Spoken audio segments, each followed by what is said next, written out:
저주받은 알이라며 깨트리려는 스님들을 5살 동자승이 막아섰다. 한겨울 이불 속에서 뱀의 알을 품자 벌어진 기이한 일. 장마가 유난히 길었다. 하늘이 뚫린 듯 쏟아지는 비는 산의 흙을 깎아내리고 계곡의 물길을 뒤집어 놓았다. 천광산 중턱에 자리한 무연산은 보름 넘게 눅눅한 습기 속에 갇혀 있었다. 기둥뿌리마다 파란 이끼가 돋아났고 법당의 처마 끝에서는 끊임없이 낙수가 떨어져 내렸다. 절을 지키는 이는 셋뿐이었다. 주지인 무곡 스님과 그의 제자이자 살림을 도맡는 법운 스님 그리고 5살배기 동자승 선제였다. 무곡은 이른이 넘은 노구였으나 눈빛만큼은 형형하게 살아있었고 법운은 40줄에 접어들어 현실적인 걱정이 많은 사람이었다. 선제는 갓난아이 때 일주문 앞에 버려진 것을 무곡이 거두어 키운 아이였다. 비가 그친 것은 7월의 마지막 날이었다. 구름이 걷히고 해가 들었지만 절 안의 공기는 어딘가 모르게 무거웠다. 마치 누군가 숨을 참고 있는 듯한 정적이 감돌았다. 그 기이한 징조는 연못에서부터 시작되었다. 스님, 큰 스님, 이것 좀 보십시오. 새벽 예불을 마치고 마당을 쓸던 법운의 다급한 목소리가 산사를 깨웠다. 법당에서 좌선 중이던 무곡이 천천히 몸을 일으켜 밖으로 나왔다. 선제도 졸린 눈을 비비며 법운의 뒤를 쫓았다. 법운이 가리키는 곳은 절 마당 한 귀퉁이에 있는 작은 연못이었다. 그곳에는 참혹한 광경이 펼쳐져 있었다. 연못에 살던 잉어 수십 마리가 모두 하얀 배를 드러낸 채 물 위로 떠올라 있었다. 단순히 죽은 것이 아니었다. 물고기들의 눈은 핏발이 선 채 튀어나올 듯 부릅떠져 있었고 비늘은 누군가 억지로 긁어낸 듯 너덜너덜했다. 물 위로 비릿한 악취가 진동했다. 이게 무슨 변고입니까? 어제 저녁까지만 해도 멀쩡하던 놈들입니다. 법운이 인상을 찌푸리며 코를 막았다. 산짐승의 소행이라기에는 상처가 기묘했고 병이라기에는 너무나 급작스러웠다. 무곡은 말없이 지팡이로 죽은 물고기 하나를 툭 건드렸다. 힘없이 뒤집히는 물고기의 아가미 사이에서 검붉은 핏물이 배어나왔다. 땅이 체했구나. 무곡의 나직한 한마디에 법운이 의아한 표정을 지었다. 땅이 체하다니요? 산이 무언가를 토해내려 하고 있다. 그것이 독인지 약인지는 두고 봐야 알겠으나 기운이 예사롭지 않아. 무곡의 시선은 연못을 넘어 절 뒤편 울창한 대나무 숲으로 향했다. 바람 한 점 없는 날이었다. 그런데도 대나무 숲이 으스스한 소리를 내며 흔들렸다. 선제는 어른들의 대화를 알아듣지 못했다. 그저 매일 밥을 주던 물고기들이 죽어있는 것이 슬퍼 고사리 같은 손을 모으고 서 있을 뿐이었다. 그때였다. 땡. 어디선가 종소리가 들렸다. 아주 낮고 깊은 소리였다. 법운이 소스라치게 놀라 주위를 둘러보았다. 범종각은 마당 건너편에 있었고 그곳에는 아무도 없었다. 바람조차 불지 않아 풍경조차 멈춰 있는 순간이었다. 땡. 다시 한번 소리가 울렸다. 이번에는 더 가깝고 명확했다. 그것은 쇠가 쇠를 때리는 소리가 아니었다. 땅속 깊은 곳에서 바위가 울리며 내는 공명음 같기도 했고 거대한 짐승이 낮게 그르렁거리는 소리 같기도 했다. 큰 스님 종이 저절로 옵니다. 법운의 얼굴이 하얗게 질렸다. 예로부터 종이 저절로 울리는 것은 나라에 흉사가 있거나 절에 큰 재앙이 닥칠 징조라 했다. 하지만 무곡은 동요하지 않았다. 그는 묵묵히 합장하며 입을 열었다. 소리가 나는 곳은 범종각이 아니다. 예? 따라오너라. 무곡은 지팡이를 짚고 절 뒤편으로 향했다. 법운은 주저하다가 뒤를 따랐고 선제도 종종 걸음으로 쫓아갔다. 그들이 향한 곳은 절의 경계이자 사람의 발길이 닿지 않는 폐사지 터였다. 오래전 불타 없어진 옛 암자의 흔적이 남아있는 돌무더기 밭이었다. 장마에 무너져 내린 흙더미 사이로 거대한 바위들이 어지럽게 널려 있었다. 그리고 그 돌무더기 한가운데서 기이한 빛이 새어나오고 있었다. 빗물에 씻겨 내려간 흙 속에서 모습을 드러낸 것은 바위가 아니었다. 그것은 알이었다. 어른의 머리통보다 2배는 커 보이는 거대한 타원형의 물체. 표면은 뱀의 비늘처럼 거칠고 단단해 보였으나 묘하게 투명하여 안쪽에서 붉은 핏줄 같은 것이 희미하게 박동하는 것이 보였다. 이게 도대체 무엇입니까? 법운이 뒷걸음질 쳤다. 산에서 온갖 짐승을 다 보았지만 이런 것은 난생 처음이었다. 알 주변에 흙은 검게 타들어가 있었고 가까이 다가갈수록 매캐한 유황 냄새가 코를 찔렀다. 무고기 지팡이로 알을 가리키며 말했다. 업이다. 업이라니요? 오래전 기록에 산이 인간을 시험하려 할 때 이런 것을 내려보낸다고 했다. 이것은 짐승의 알이 아니다. 재앙의 씨앗이거나 혹은 그 반대일 수도 있는 물건이다. 법운은 몸을 떨었다. 본능적인 공포가 전신을 휘감았다. 당장이라도 저 불길한 것을 깨트려 버려야 한다는 생각이 머릿속을 지배했다. 깨트려야 합니다, 스님. 이건 불길합니다. 아까 물고기들이 죽은 것도 종소리가 난 것도 다 이것 때문입니다. 법운이 주변에 널려있던 돌멩이 하나를 집어들었다. 그의 눈에는 살기가 어렸다. 두려움이 만들어낸 살기였다. 무고기 제지하려 손을 뻗는 순간 누군가 법운의 앞을 가로막았다. 선제였다. 5살 꼬마가 양팔을 벌리고 거대한 알 앞을 막아서고 있었다. 아이의 눈은 겁에 질려 있었지만 물러서지는 않았다. 비키거라 선제야. 저건 괴물이다. 법운이 소리쳤다. 하지만 선제는 고개를 저었다. 아니에요, 스님. 뭐가 아니라는 게냐? 비켜. 무서워서. 숨은 거예요. 선제의 말에 법운의 손이 멈칫했다. 뭐? 얘가 떨고 있어요. 추워서 웅크리고 있는 거예요. 괴물이 아니에요.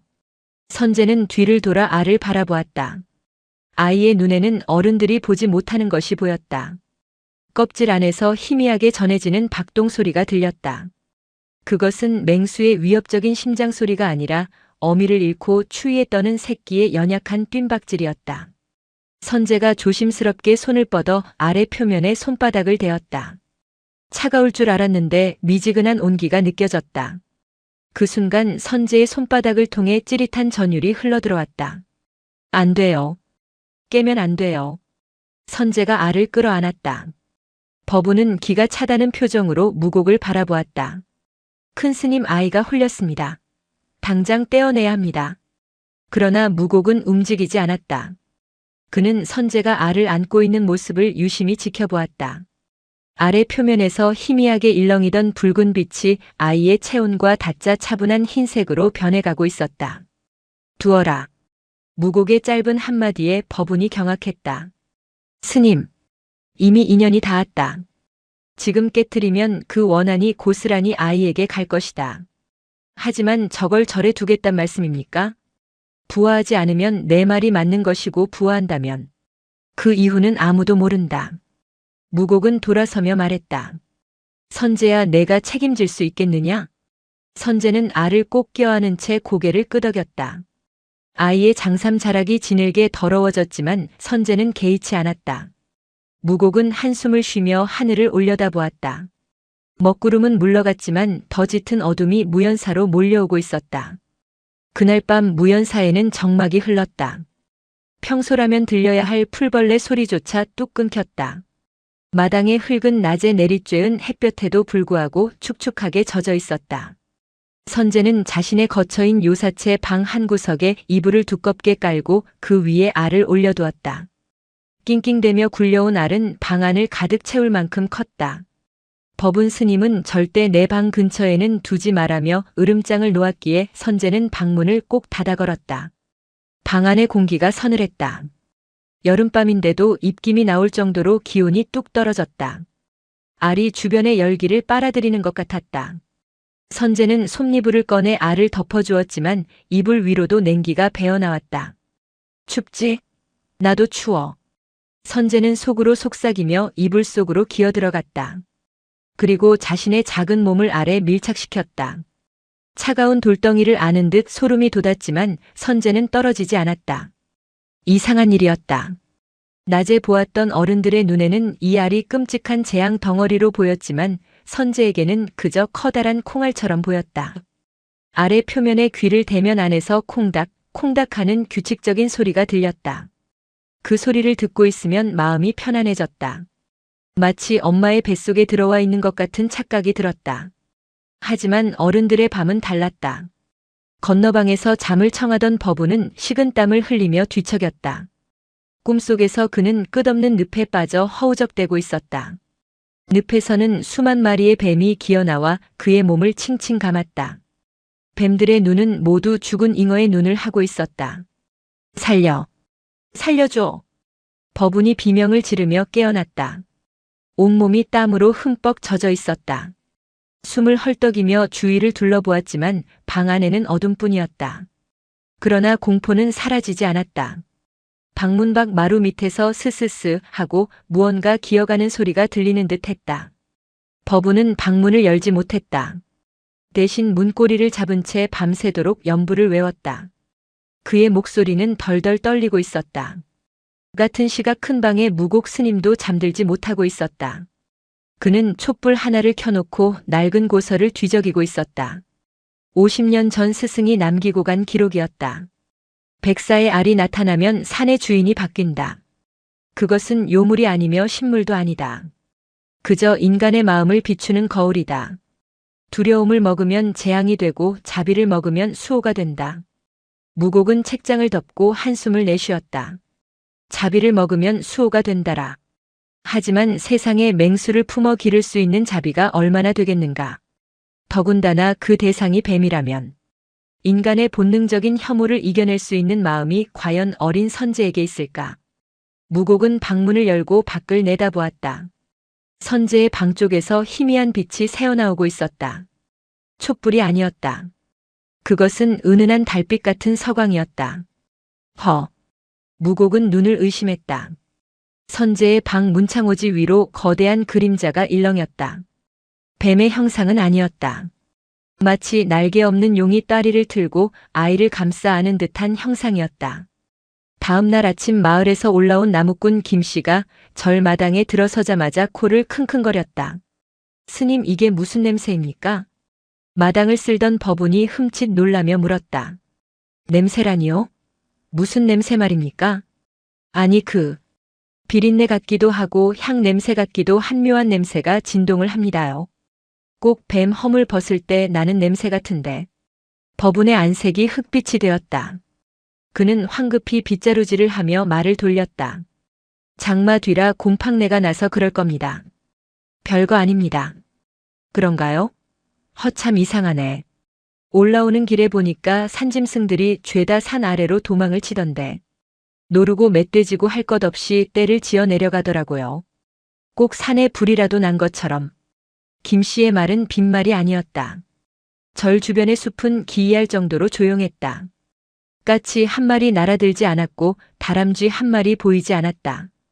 오직 절 안에 있는 존재, 선제의 방에 있는 그 알만이 살아 숨 쉬는 유일한 생명체인 것처럼 사는 숨을 죽이고 있었다.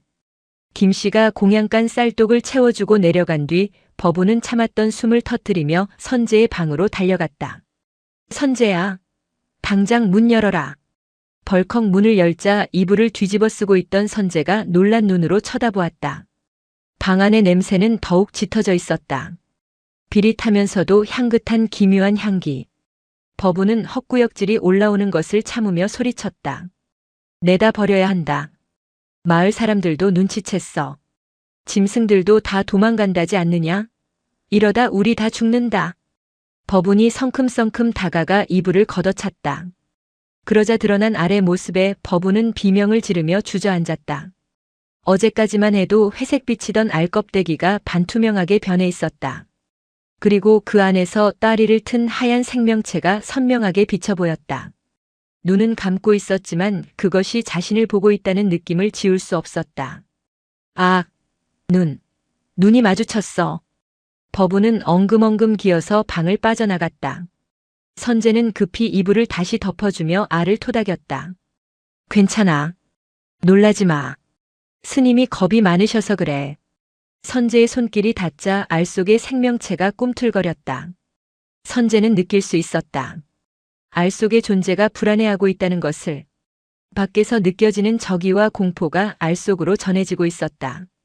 내가 지켜줄게. 아무도 못 건드리게 할게. 선재는 자신의 작은 가슴으로 알을 더 꽉 끌어안았다.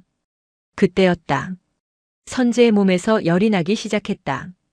알이 부활을 준비하며 엄청난 열기를 필요로 하고 있었다. 선재의 얼굴이 붉게 달아오르고 숨이 가빠졌다. 자신의 생명력을 나누어주는 과정이었다. 무곡 스님이 들어온 것은 그때였다. 그는 쓰러질 듯 알을 안고 있는 선재를 보며 혀를 찼다. 미련한 녀석. 내 기운을 다 빨아먹고 있구나. 스님. 얘가 추워해요.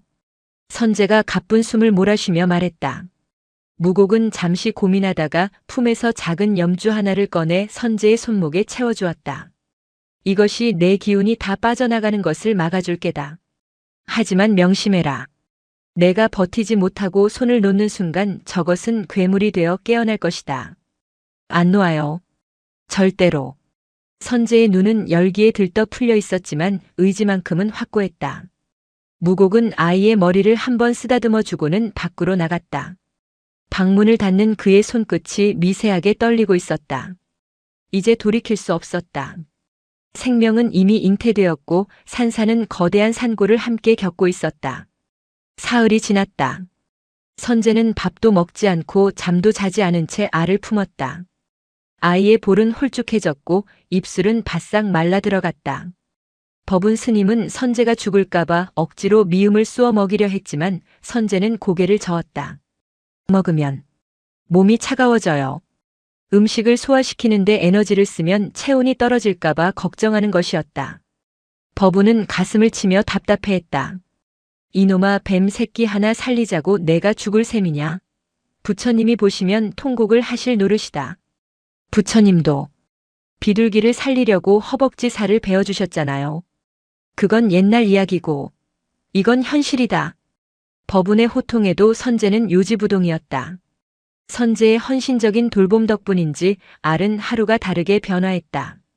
껍질은 점점 더 투명해져 이제는 유리막처럼 얇아졌고 안에서 움직이는 백사의 비늘 하나하나가 보일 정도였다. 문제는 바뀌었다. 무연사를 둘러싼 결계가 약해지고 있었다. 절 주변을 맴돌던 흉흉한 소문은 기어코 마을까지 퍼져나갔다. 마을 우물물이 핏빛으로 변했다는 소문이 돌았다. 멀쩡하던 소가 갑자기 미쳐 날뛰다가 외양간을 부수고 산으로 도망쳤다는 이야기도 들려왔다. 사람들은 수군거렸다. 천광산 무연사의 마구니가 씌었다더라. 주지 스님이 노망이 나서 요물을 키운다더라. 불안은 공포를 낳고 공포는 분노로 변질되기 쉬운 법이다. 마을 청년 몇몇이 몽둥이를 들고 절 입구까지 올라왔다가 무곡 스님의 호통에 쫓겨 내려간 일도 있었다. 하지만 그들의 눈빛은 살기로 가득 차 있었다. 그리고 운명의 그날 밤이 찾아왔다. 하늘에는 달조차 뜨지 않은 칠흑 같은 금운밤이었다. 선재는 비몽사몽간에 이상한 소리를 들었다. 파사삭, 파사삭. 천장 위에서 들리는 소리였다. 쥐가 다니는 소리와는 달랐다. 무언가 날카로운 발톱으로 기와를 긁어내는 소리였다. 선재가 눈을 번쩍 떴다. 품에 안고 있던 알이 격렬하게 요동치고 있었다. 알 속의 백사가 두려움에 떨고 있었다. 왜 그래? 무서워? 선재가 알을 다독이려는 순간 천장의 석가래 사이로 시커먼 그림자가 뚝 떨어졌다. 깍! 선재는 비명을 지르며 몸을 숙여 알을 감쌌다. 떨어진 것은 산까마귀였다. 그런데 평범한 까마귀가 아니었다. 눈이 3개 달린 기형적인 까마귀였다. 녀석은 붉은 눈을 번득이며 선재의 품속에 있는 알을 노리고 있었다. 깍! 까마귀가 날카로운 부리를 들이대며 달려들었다. 선재는 등을 돌려 공격을 막아냈다. 퍽! 날카로운 부리가 선재의 얇은 장삼을 뚫고 어깨를 쪼았다. 살이 찢어지는 고통에 눈물이 핑 돌았지만 선재는 알을 놓지 않았다. 안 돼! 저리 가! 선재가 손을 휘저었지만 까마귀는 집요했다. 녀석은 알에서 풍기는 생명의 냄새에 미쳐 있었다. 다시 한번 까마귀가 날아올라 이번에는 알의 껍질을 직접 쪼으려 했다. 안 돼! 선재가 몸을 날려 알 위를 덮쳤다. 까마귀의 발톱이 선재의 등허리를 핥히고 지나갔다. 붉은 피가 배어나왔다. 피냄새를 맡은 까마귀가 더욱 흥분하여 달려드는 찰나 방문이 쾅 열렸다. 이놈의 잡귀야. 무곡 스님이 주장자 지팡이를 휘두르며 들어왔다. 묵직한 지팡이가 허공을 가르자 까마귀는 괴성을 지르며 창문 틈으로 도망쳤다. 선재야. 뒤따라 들어온 법운이 기겁하며 달려왔다. 선재의 어깨와 등은 피투성이었다. 하지만 선재는 자신의 상처보다 알을 먼저 살폈다. 괜찮아. 안 깨졌어. 선재가 안도하며 웃었다. 그 순간 방 안의 공기가 멈췄다. 쩍. 알 껍데기에 금이 갔다. 까마귀 때문이 아니었다. 때가 된 것이었다. 선재의 피가 알 표면에 묻으면서 부하의 마지막 열쇠가 돌려진 것이다. 금이 간 틈 사이로 눈부신 하얀 빛이 뿜어져 나왔다. 법운은 눈을 가렸고 무곡은 침묵하며 그 광경을 지켜보았다. 바사삭. 껍질이 무너져 내렸다. 그리고 그 안에서 하얀 머리가 솟아올랐다. 온몸이 눈처럼 하얀 흠집 하나 없는 백사였다. 녀석의 눈은 핏빛이 아니라 깊은 호수처럼 맑은 푸른색이었다. 갓 태어난 백사는 혀를 날름거리며 주위를 살폈다. 법운이 공포에 질려 뒷걸음질 쳤다. 백사가 법운 쪽으로 고개를 돌리자 법운은 털썩 주저앉았다. 하지만 백사는 공격하지 않았다. 녀석은 천천히 몸을 움직여 피를 흘리고 있는 선재의 어깨 위로 올라갔다. 그리고 상처 부위에 자신의 차가운 배를 갖다 대었다. 선재가 놀라 신음했다. 백사의 비늘이 닿자 화끈거리던 상처의 통증이 씻은 듯이 사라졌다. 피도 멈췄다. 백사는 선재의 목을 감고 다리를 틀더니 가만히 눈을 감았다. 마치 오래전부터 그곳이 자신의 자리였던 것처럼. 지혈을 하고 있습니다. 법운이 믿을 수 없다는 듯 중얼거렸다. 무곡은 깊은 숨을 내쉬었다. 내 정성이 통했구나. 녀석은 너를 어미로 알 것이다. 선재는 조심스럽게 어깨 위에 백사를 쓰다듬었다. 매끄럽고 서늘한 감촉이 손끝에 전해졌다. 하지만 무곡의 표정은 밝지 않았다. 그는 열린 방문 밖 칠흑 같은 어둠을 응시하며 말했다. 허나 기뻐할 일이 아니다. 알이 깨어났으니 이제 냄새가 밖으로 퍼질 것이다. 지금까지는 껍질이 기운을 막고 있었지만 이제는 숨길 수 없다. 무슨 말씀입니까? 인간의 욕망이 뱀독보다 더 무서운 법이다. 저 백사의 영험함을 노리는 자들이 몰려올 것이다. 선재야. 무곡이 엄한 목소리로 선재를 불렀다. 예, 스님. 이제부터가 진짜 시험이다. 너는 저것을 지킬 수 있겠느냐? 저것 때문에 세상이 너를 손가락질하고 너를 해치려 들어도 품을 수 있겠느냐? 선재는 어깨 위에 작은 무게를 느꼈다. 갓 태어난 생명의 무게. 그것은 생각보다 무거웠다. 하지만 선재는 물러서지 않았다. 네. 제가 깨웠으니까요. 무곡은 고개를 끄덕였다. 비가 다시 내리기 시작했다. 이번 비는 장맛비가 아니었다. 세상의 모든 경계를 지워버릴 듯 퍼붓는 혼돈의 서막을 알리는 비였다. 절마당 건너편 어둠 속에서 수많은 횃불이 일렁이고 있었다. 마을 사람들이 올라오고 있었다. 무연사의 일주문 앞이 대낮처럼 환했다. 횃불을 든 수십 명의 마을 사람들이 절 입구를 가로막고 있었다. 타닥타닥 타오르는 불꽃 위로 검은 연기가 피어올랐고 사람들의 얼굴은 붉게 상기되어 있었다. 맨 앞에는 마을의 촌장인 박 노인이 서 있었다. 그는 평소 절에 시주를 가장 많이 하던 신심 깊은 노인이었으나 오늘 밤 그의 눈에는 부처에 대한 경외 대신 살기가 번들거렸다. 큰 스님 나오십시오. 요물을 숨기고 있는 거 다 압니다.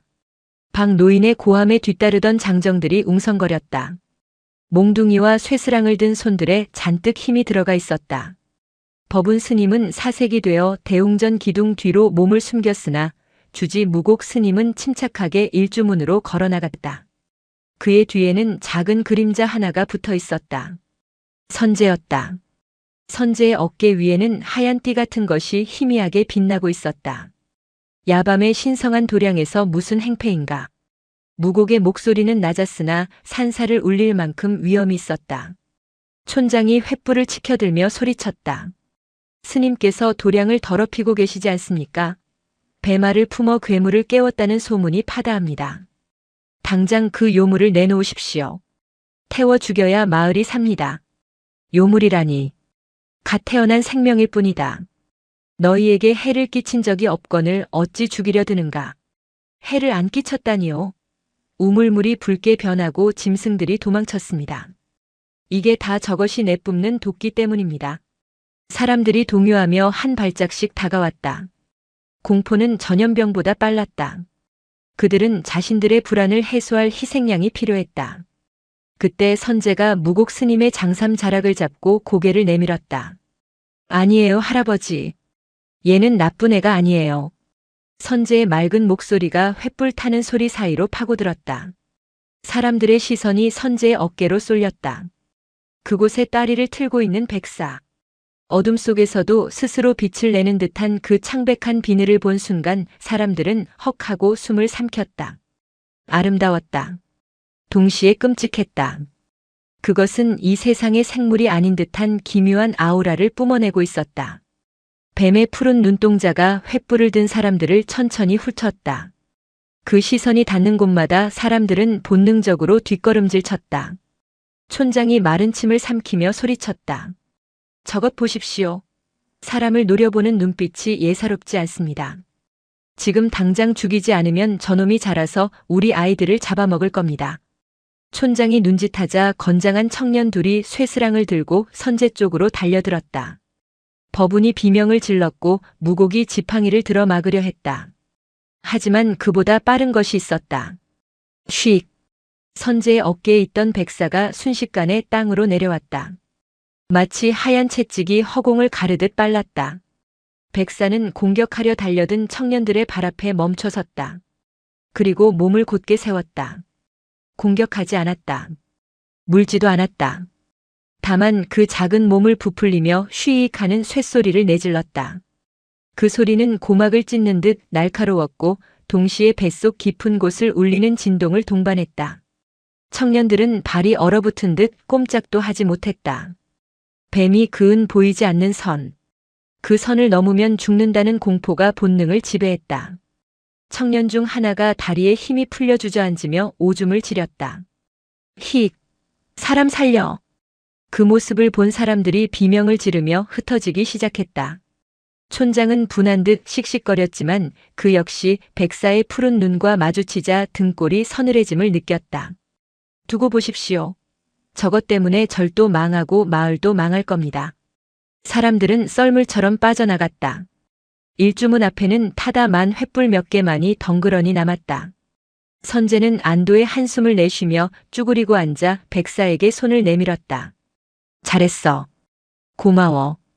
백사는 스르르 선제의 손목을 감고 다시 어깨로 올라갔다. 무곡 스님은 그 뒷모습을 보며 혀를 찼다. 이제 시작이다. 그들은 물러간 게 아니라 더 큰 무기를 가지러 간 게야. 무곡의 예언은 틀리지 않았다. 다음 날부터 마을 사람들은 절로 올라오는 길목을 차단했다. 쌀과 소금을 끊겠다는 심산이었다. 하지만 더 무서운 것은 그들이 만든 새로운 재앙이었다.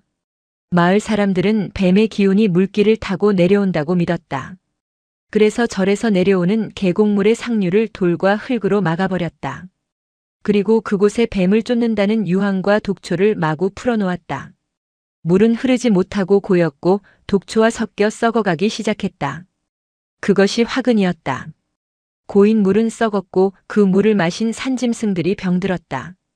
병든 짐승의 사체가 계곡을 오염시켰고 결국 그 오염된 물이 지하수로 스며들어 마을 우물까지 흘러들어갔다. 일주일 뒤 마을에 역병이 돌기 시작했다. 사람들의 피부에 뱀 비늘 같은 붉은 반점이 돋아나고 고열에 시달리며 헛소리를 했다. 촌장의 손자부터 쓰러졌다. 이게 다 저 뱀의 저주다. 사람들은 그렇게 믿었다. 자신들이 물길을 막고 독을 푼 탓이라고는 꿈에도 생각지 못했다. 공포는 이성을 마비시켰고 혐오는 눈을 멀게 했다. 반면 절은 평온했다. 절 안의 우물은 산 정상 안반에서 솟아나는 물이라 오염되지 않았다. 선제와 스님들은 맑은 물을 마시고 채소를 가꾸며 살았다. 백사는 날이 갈수록 자라나 이제는 선제의 팔뚝만큼 굵어졌고 길이는 아이의 키를 훌쩍 넘겼다. 백사는 절의 경계 밖으로 나가지 않았다. 마치 자신이 있어야 할 곳과 있으면 안 되는 곳을 정확히 아는 듯 했다. 가을이 깊어가고 있었다. 단풍이 산을 붉게 물들였지만 마을의 분위기는 잿빛이었다. 역병은 멈출 기미가 보이지 않았다. 마을에 용하다는 의원들도 고개를 저으며 짐을 쌌다. 무연사는 고립된 섬이었다. 마을 사람들은 절 입구에 금줄을 치고 출입 금지 팻말을 박아놓았다.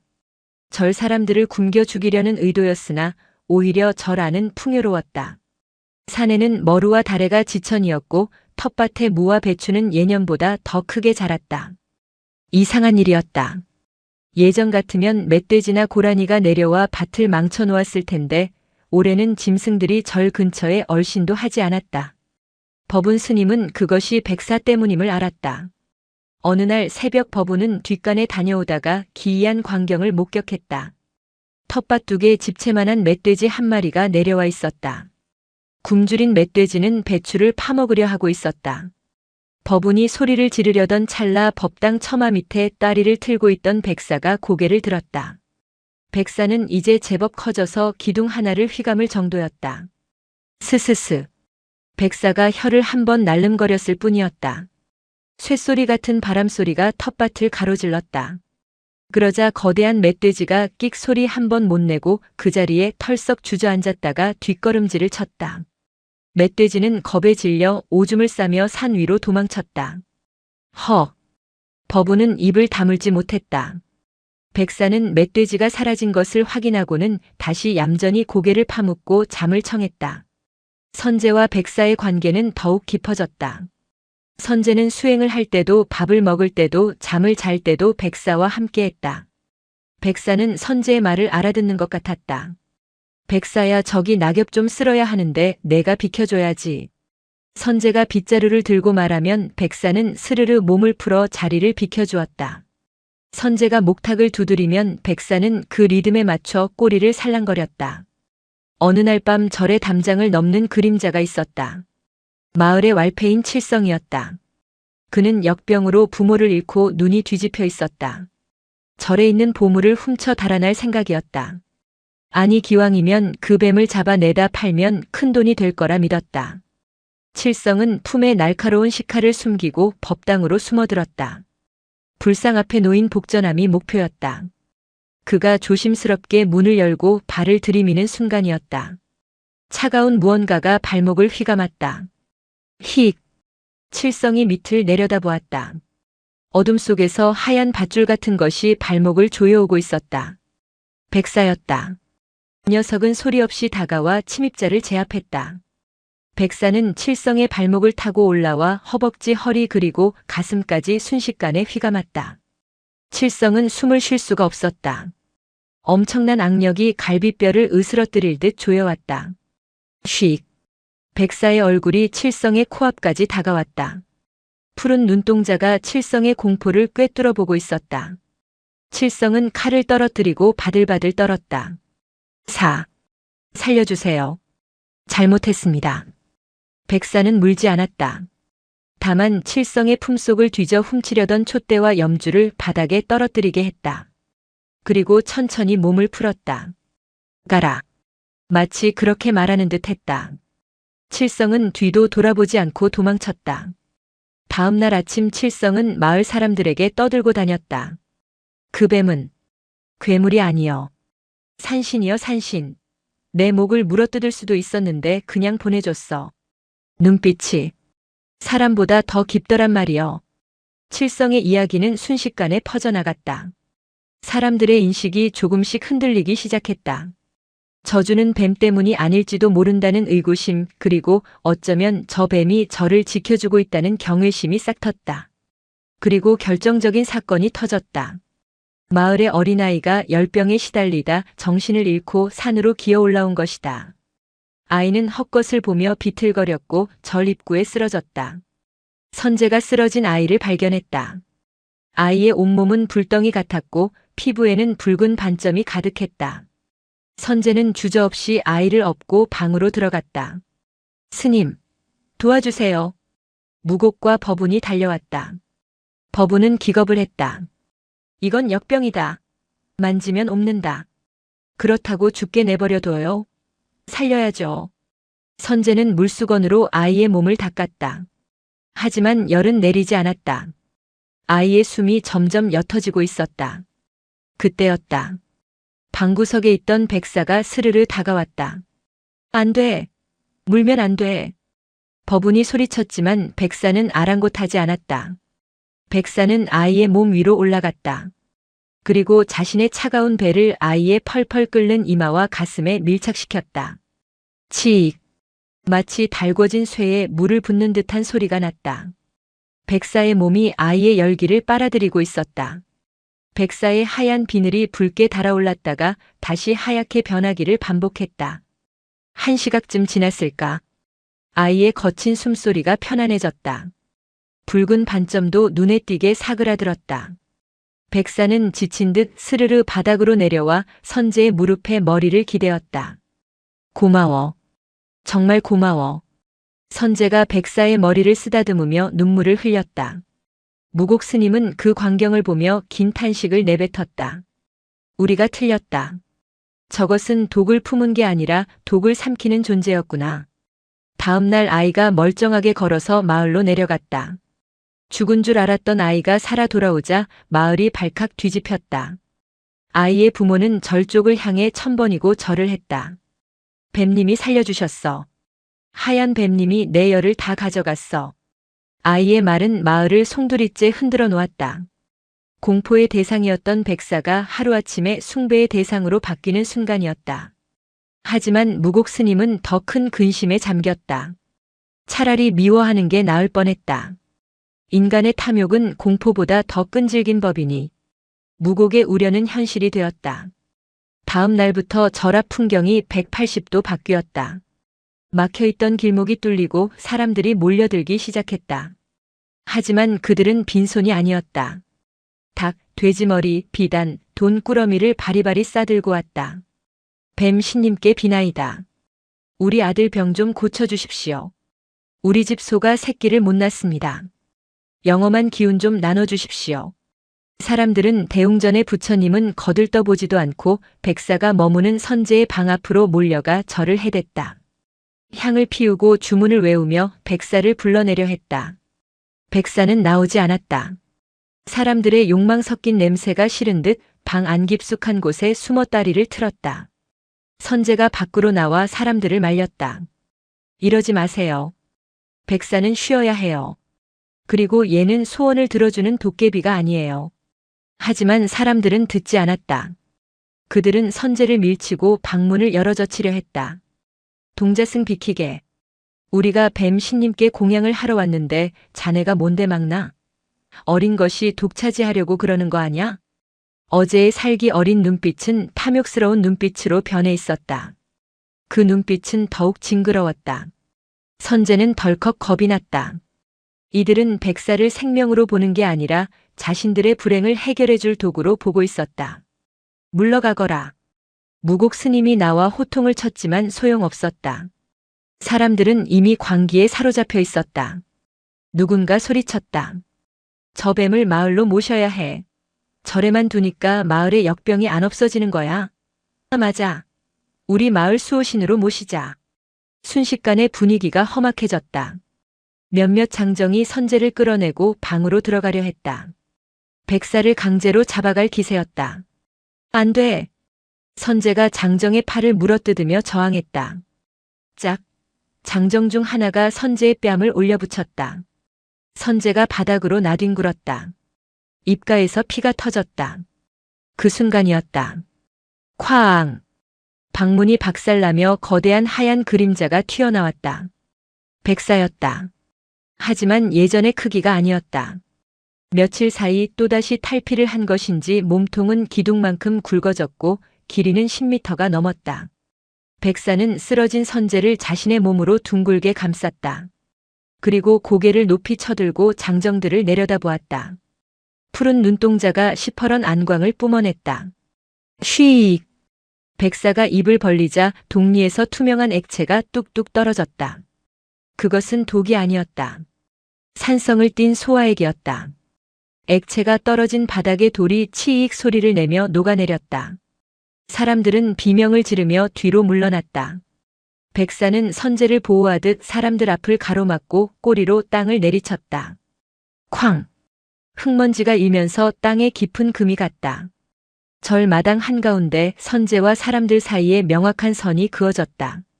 백사는 그 선 위에 머리를 두고 엎드렸다. 넘어오지 마라. 무언의 경고였다. 백사의 온몸에서 뿜어져 나오는 위압감에 사람들은 숨조차 제대로 쉬지 못했다. 몽둥이를 들었던 손들이 힘없이 떨렸다. 무곡 스님이 그들 앞으로 걸어 나왔다. 보아라. 저 미물도 너희의 탐욕을 역겨워한다.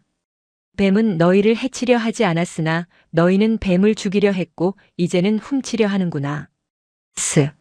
스님, 하지만 마을 사람들이 다 죽어갑니다. 자비를 베풀어 주십시오. 촌장이 엎드려 빌었다. 무곡은 차갑게 말했다. 자비는 구걸하는 것이 아니다. 너희가 스스로 막은 물길을 터라. 독을 푼 계곡을 정화해라. 재앙은 너희가 만든 것이지 저 뱀이 가져온 것이 아니다. 사람들은 서로의 얼굴을 쳐다보았다. 부끄러움과 두려움이 교차했다. 백사는 여전히 선제를 품은 채 꼼짝도 하지 않았다. 선제는 백사의 차가운 비늘에 얼굴을 묻고 울었다. 미안해. 내가 힘이 없어서. 백사는 꼬리 끝으로 선제의 눈물을 닦아주듯 볼을 스쳤다. 그날 밤 마을 사람들은 횃불을 들고 산으로 올라갔다. 저를 공격하기 위해서가 아니었다. 자신들이 막아놓은 계곡의 둑을 허물기 위해서였다. 둑이 터지자 썩은 물이 콸콸 쏟아져 내려갔다. 악취가 진동했지만 사람들은 멈추지 않고 바닥에 진을까지 퍼냈다. 독초를 걷어내고 깨끗한 모래를 깔았다.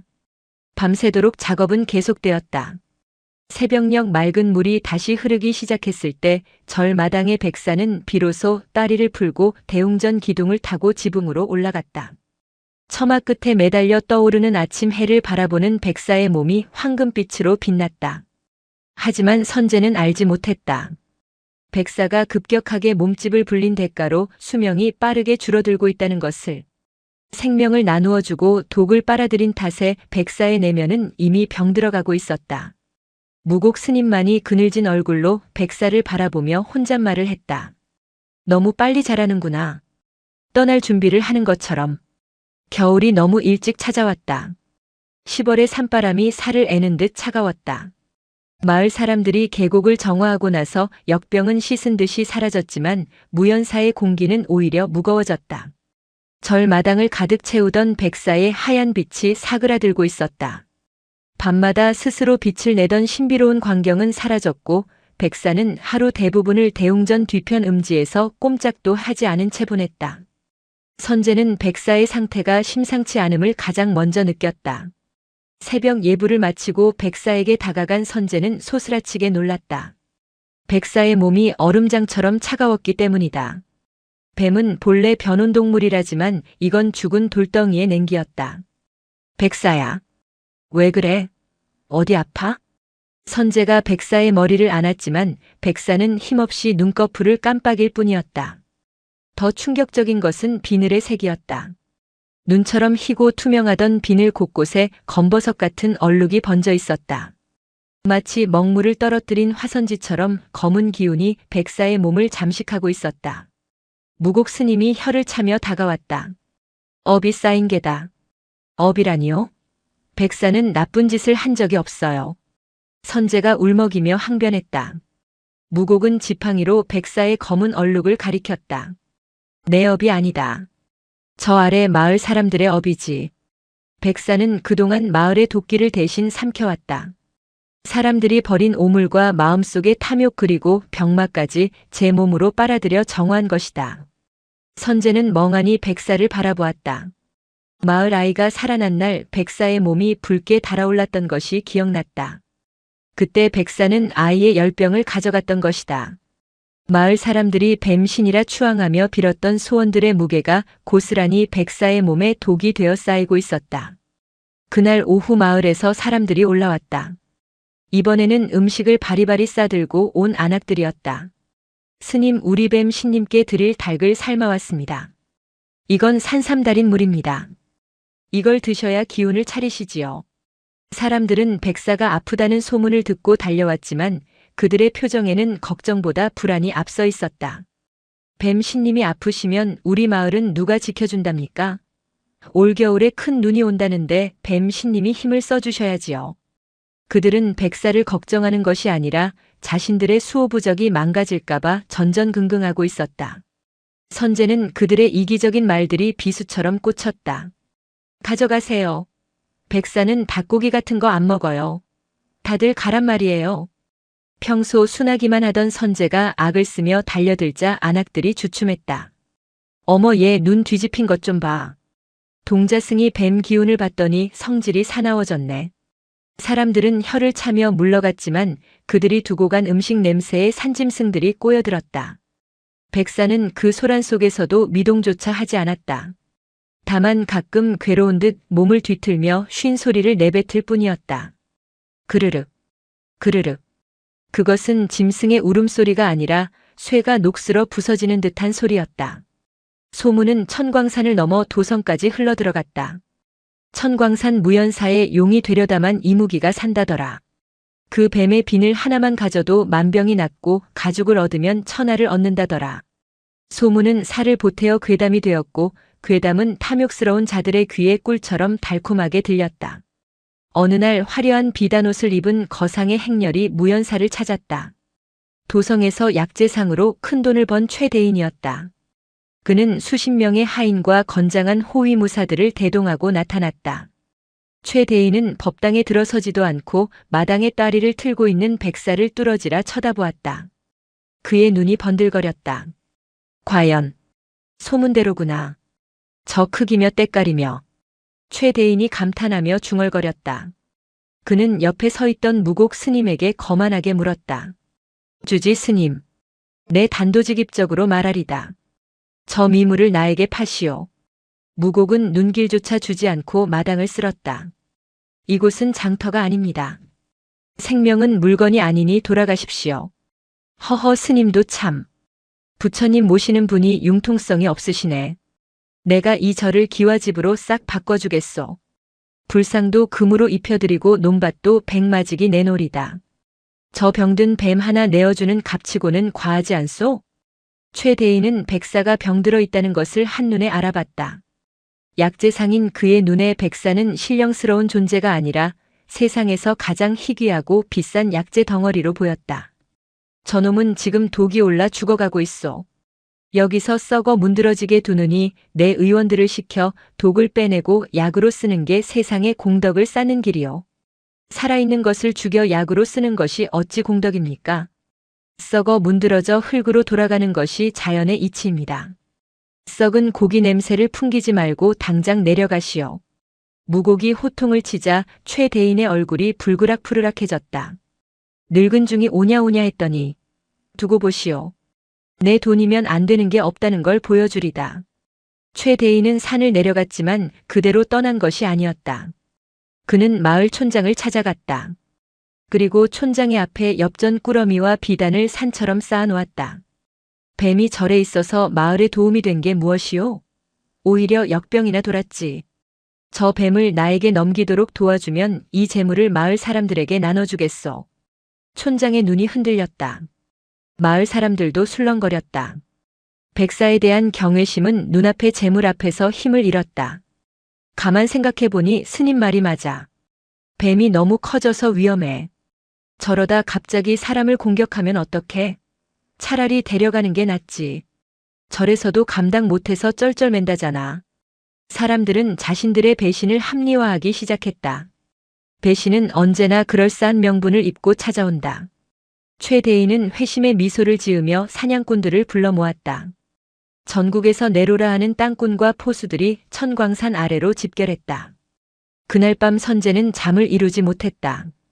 백사가 계속해서 선제의 꿈속에 나타났다. 꿈속의 백사는 피를 토하며 울고 있었다. 도망쳐. 도망쳐야 해. 선제가 벌떡 일어나 밖으로 나갔다. 달빛 아래 백사가 고통스럽게 몸부림치고 있었다.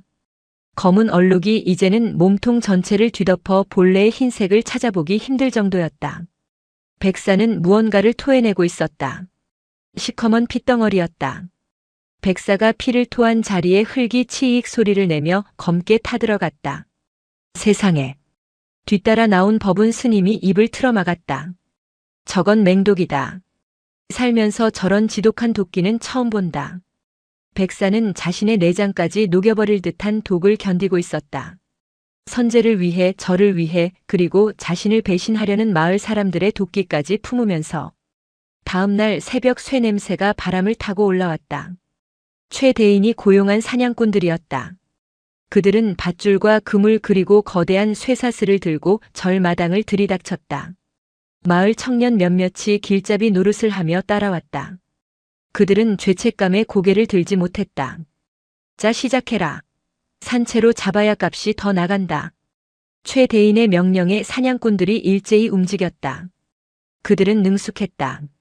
사방에서 그물을 던져 백사의 움직임을 봉쇄하고 긴 장대 끝에 달린 갈고리로 백사의 비늘 틈을 노렸다. 쉬익! 백사가 고개를 쳐들었다. 하지만 예전 같은 위압감은 없었다. 병든 몸은 무거웠고 동작은 둔했다. 그물이 백사의 몸을 덮쳤다. 안 돼! 하지 마요. 선제가 뛰쳐나가 사냥꾼의 다리를 붙잡고 늘어졌다. 이 꼬맹이가! 사냥꾼이 발길질을 했다. 선제가 흙바닥에 나뒹굴었다. 그 모습을 본 백사의 눈빛이 변했다. 흐릿하던 푸른 눈동자에 순간적으로 시퍼런 불길이 치솟았다. 쿠오! 백사가 뱀의 소리가 아닌 짐승의 포효를 내질렀다. 녀석이 꼬리를 휘두르자 그물을 잡고 있던 장정 5명이 허수아비처럼 날아갔다. 헉! 저거 다 죽어가는 거 아니었어? 사냥꾼들이 당황했다. 백사는 몸을 칭칭 감고 있던 그물을 힘으로 찢어버렸다. 툭툭 끊어지는 그물 사이로 검붉은 피가 튀었다. 백사는 선제 앞을 가로막고 섰다. 하지만 그것이 마지막 힘이었다. 백사는 휘청거리며 무너졌다. 독이 퍼진 몸으로 무리하게 힘을 쓴 탓에 내상이 악화된 것이다. 입과 코에서 검은 피가 쏟아져 나왔다. 지금이다. 쇠사슬을 걸어라. 최대인이 악을 썼다. 사냥꾼들이 굵은 쇠사슬을 백사의 목에 걸었다. 백사가 괴로움에 몸부림쳤지만 10여 명의 장정이 달라붙어 사슬을 당기자 속수무책이었다. 당장 멈추지 못하겠느냐? 무곡 스님이 범종각에 올라가 대종을 쳤다. 땡! 땡! 땡!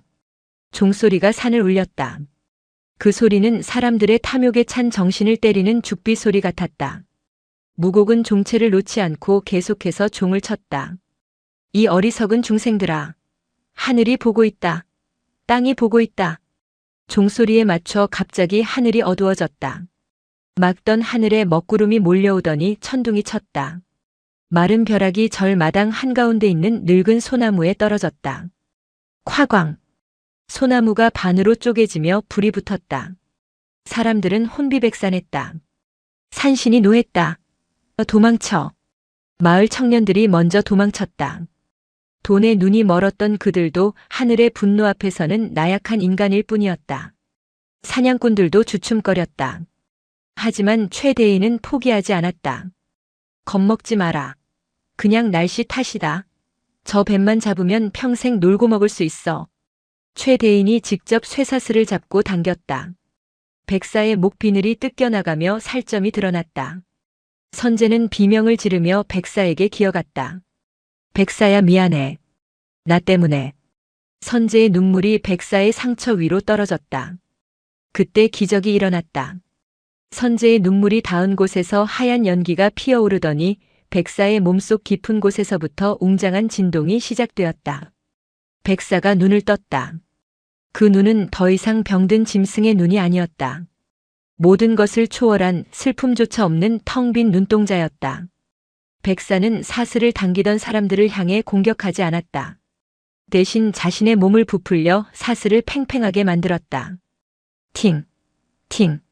쇠사슬이 견디지 못하고 끊어져 나갔다. 쇠 조각이 사방으로 튀었다. 최대인은 끊어진 사슬에 맞아 뒤로 넘어졌다. 백사는 자유가 되었지만 도망치지 않았다. 녀석은 천천히 고개를 돌려 선재를 바라보았다. 그리고 꼬리로 선재의 몸을 부드럽게 감아 자신의 등 위로 올렸다. 선재가 당황하는 사이 백사는 거대한 몸을 이끌고 절 뒤편 산길을 향해 움직이기 시작했다. 백사는 산 정상으로 향했다. 무연사가 있는 중턱을 넘어 사람의 발길이 닿지 않는 험준한 바위산을 오르기 시작했다. 무곡 스님과 법운 스님은 그 뒤를 말없이 따랐다. 사냥꾼들과 최대인은 공포에 질려 도망쳤지만 탐욕을 버리지 못한 몇몇은 멀찍이서 뒤를 밟았다. 선재는 백사의 등에 엎인 채 녀석의 고통을 고스란히 느꼈다. 백사의 몸은 불덩이처럼 뜨거웠다가 얼음처럼 차가워지기를 반복했다. 거친 바위에 비늘이 긁혀 피가 낭자했지만 백사는 멈추지 않았다. 어디로 가는 거야? 내려가자. 응? 선재가 물었지만 백사는 대답 대신 거친 숨만 몰아쉬었다. 무곡 스님이 뒤에서 말했다. 용소로 가려는 게다. 용소요? 천광산 꼭대기에 있는 작은 연못이다. 전설에 따르면 승천하지 못한 이무기들이 마지막으로 몸을 뉘는 곳이지. 그곳의 물은 땅속 깊은 곳, 명계와 연결되어 있다고 한다. 그럼 백사가 죽으러 가는 거예요? 선재의 목소리가 떨렸다. 아니다. 살러 가는 것이다. 하지만 이곳에서의 삶은 아니다. 무곡의 말은 알쏭달쏭했다. 한참을 올라 정상에 다다랐을 때 눈앞에 신비로운 광경이 펼쳐졌다. 깎아지른 절벽 아래 짙푸른 물을 머금은 작은 연못이 있었다.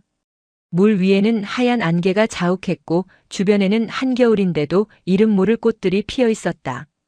백사는 연못가에 멈춰섰다. 그리고 선재를 조심스럽게 땅에 내려놓았다. 백사의 숨소리가 점점 잦아들고 있었다. 몸을 뒤덮었던 검은 얼룩이 이제는 눈동자까지 침범하려 하고 있었다. 백사야 가지 마. 선재가 백사의 목을 끌어안았다.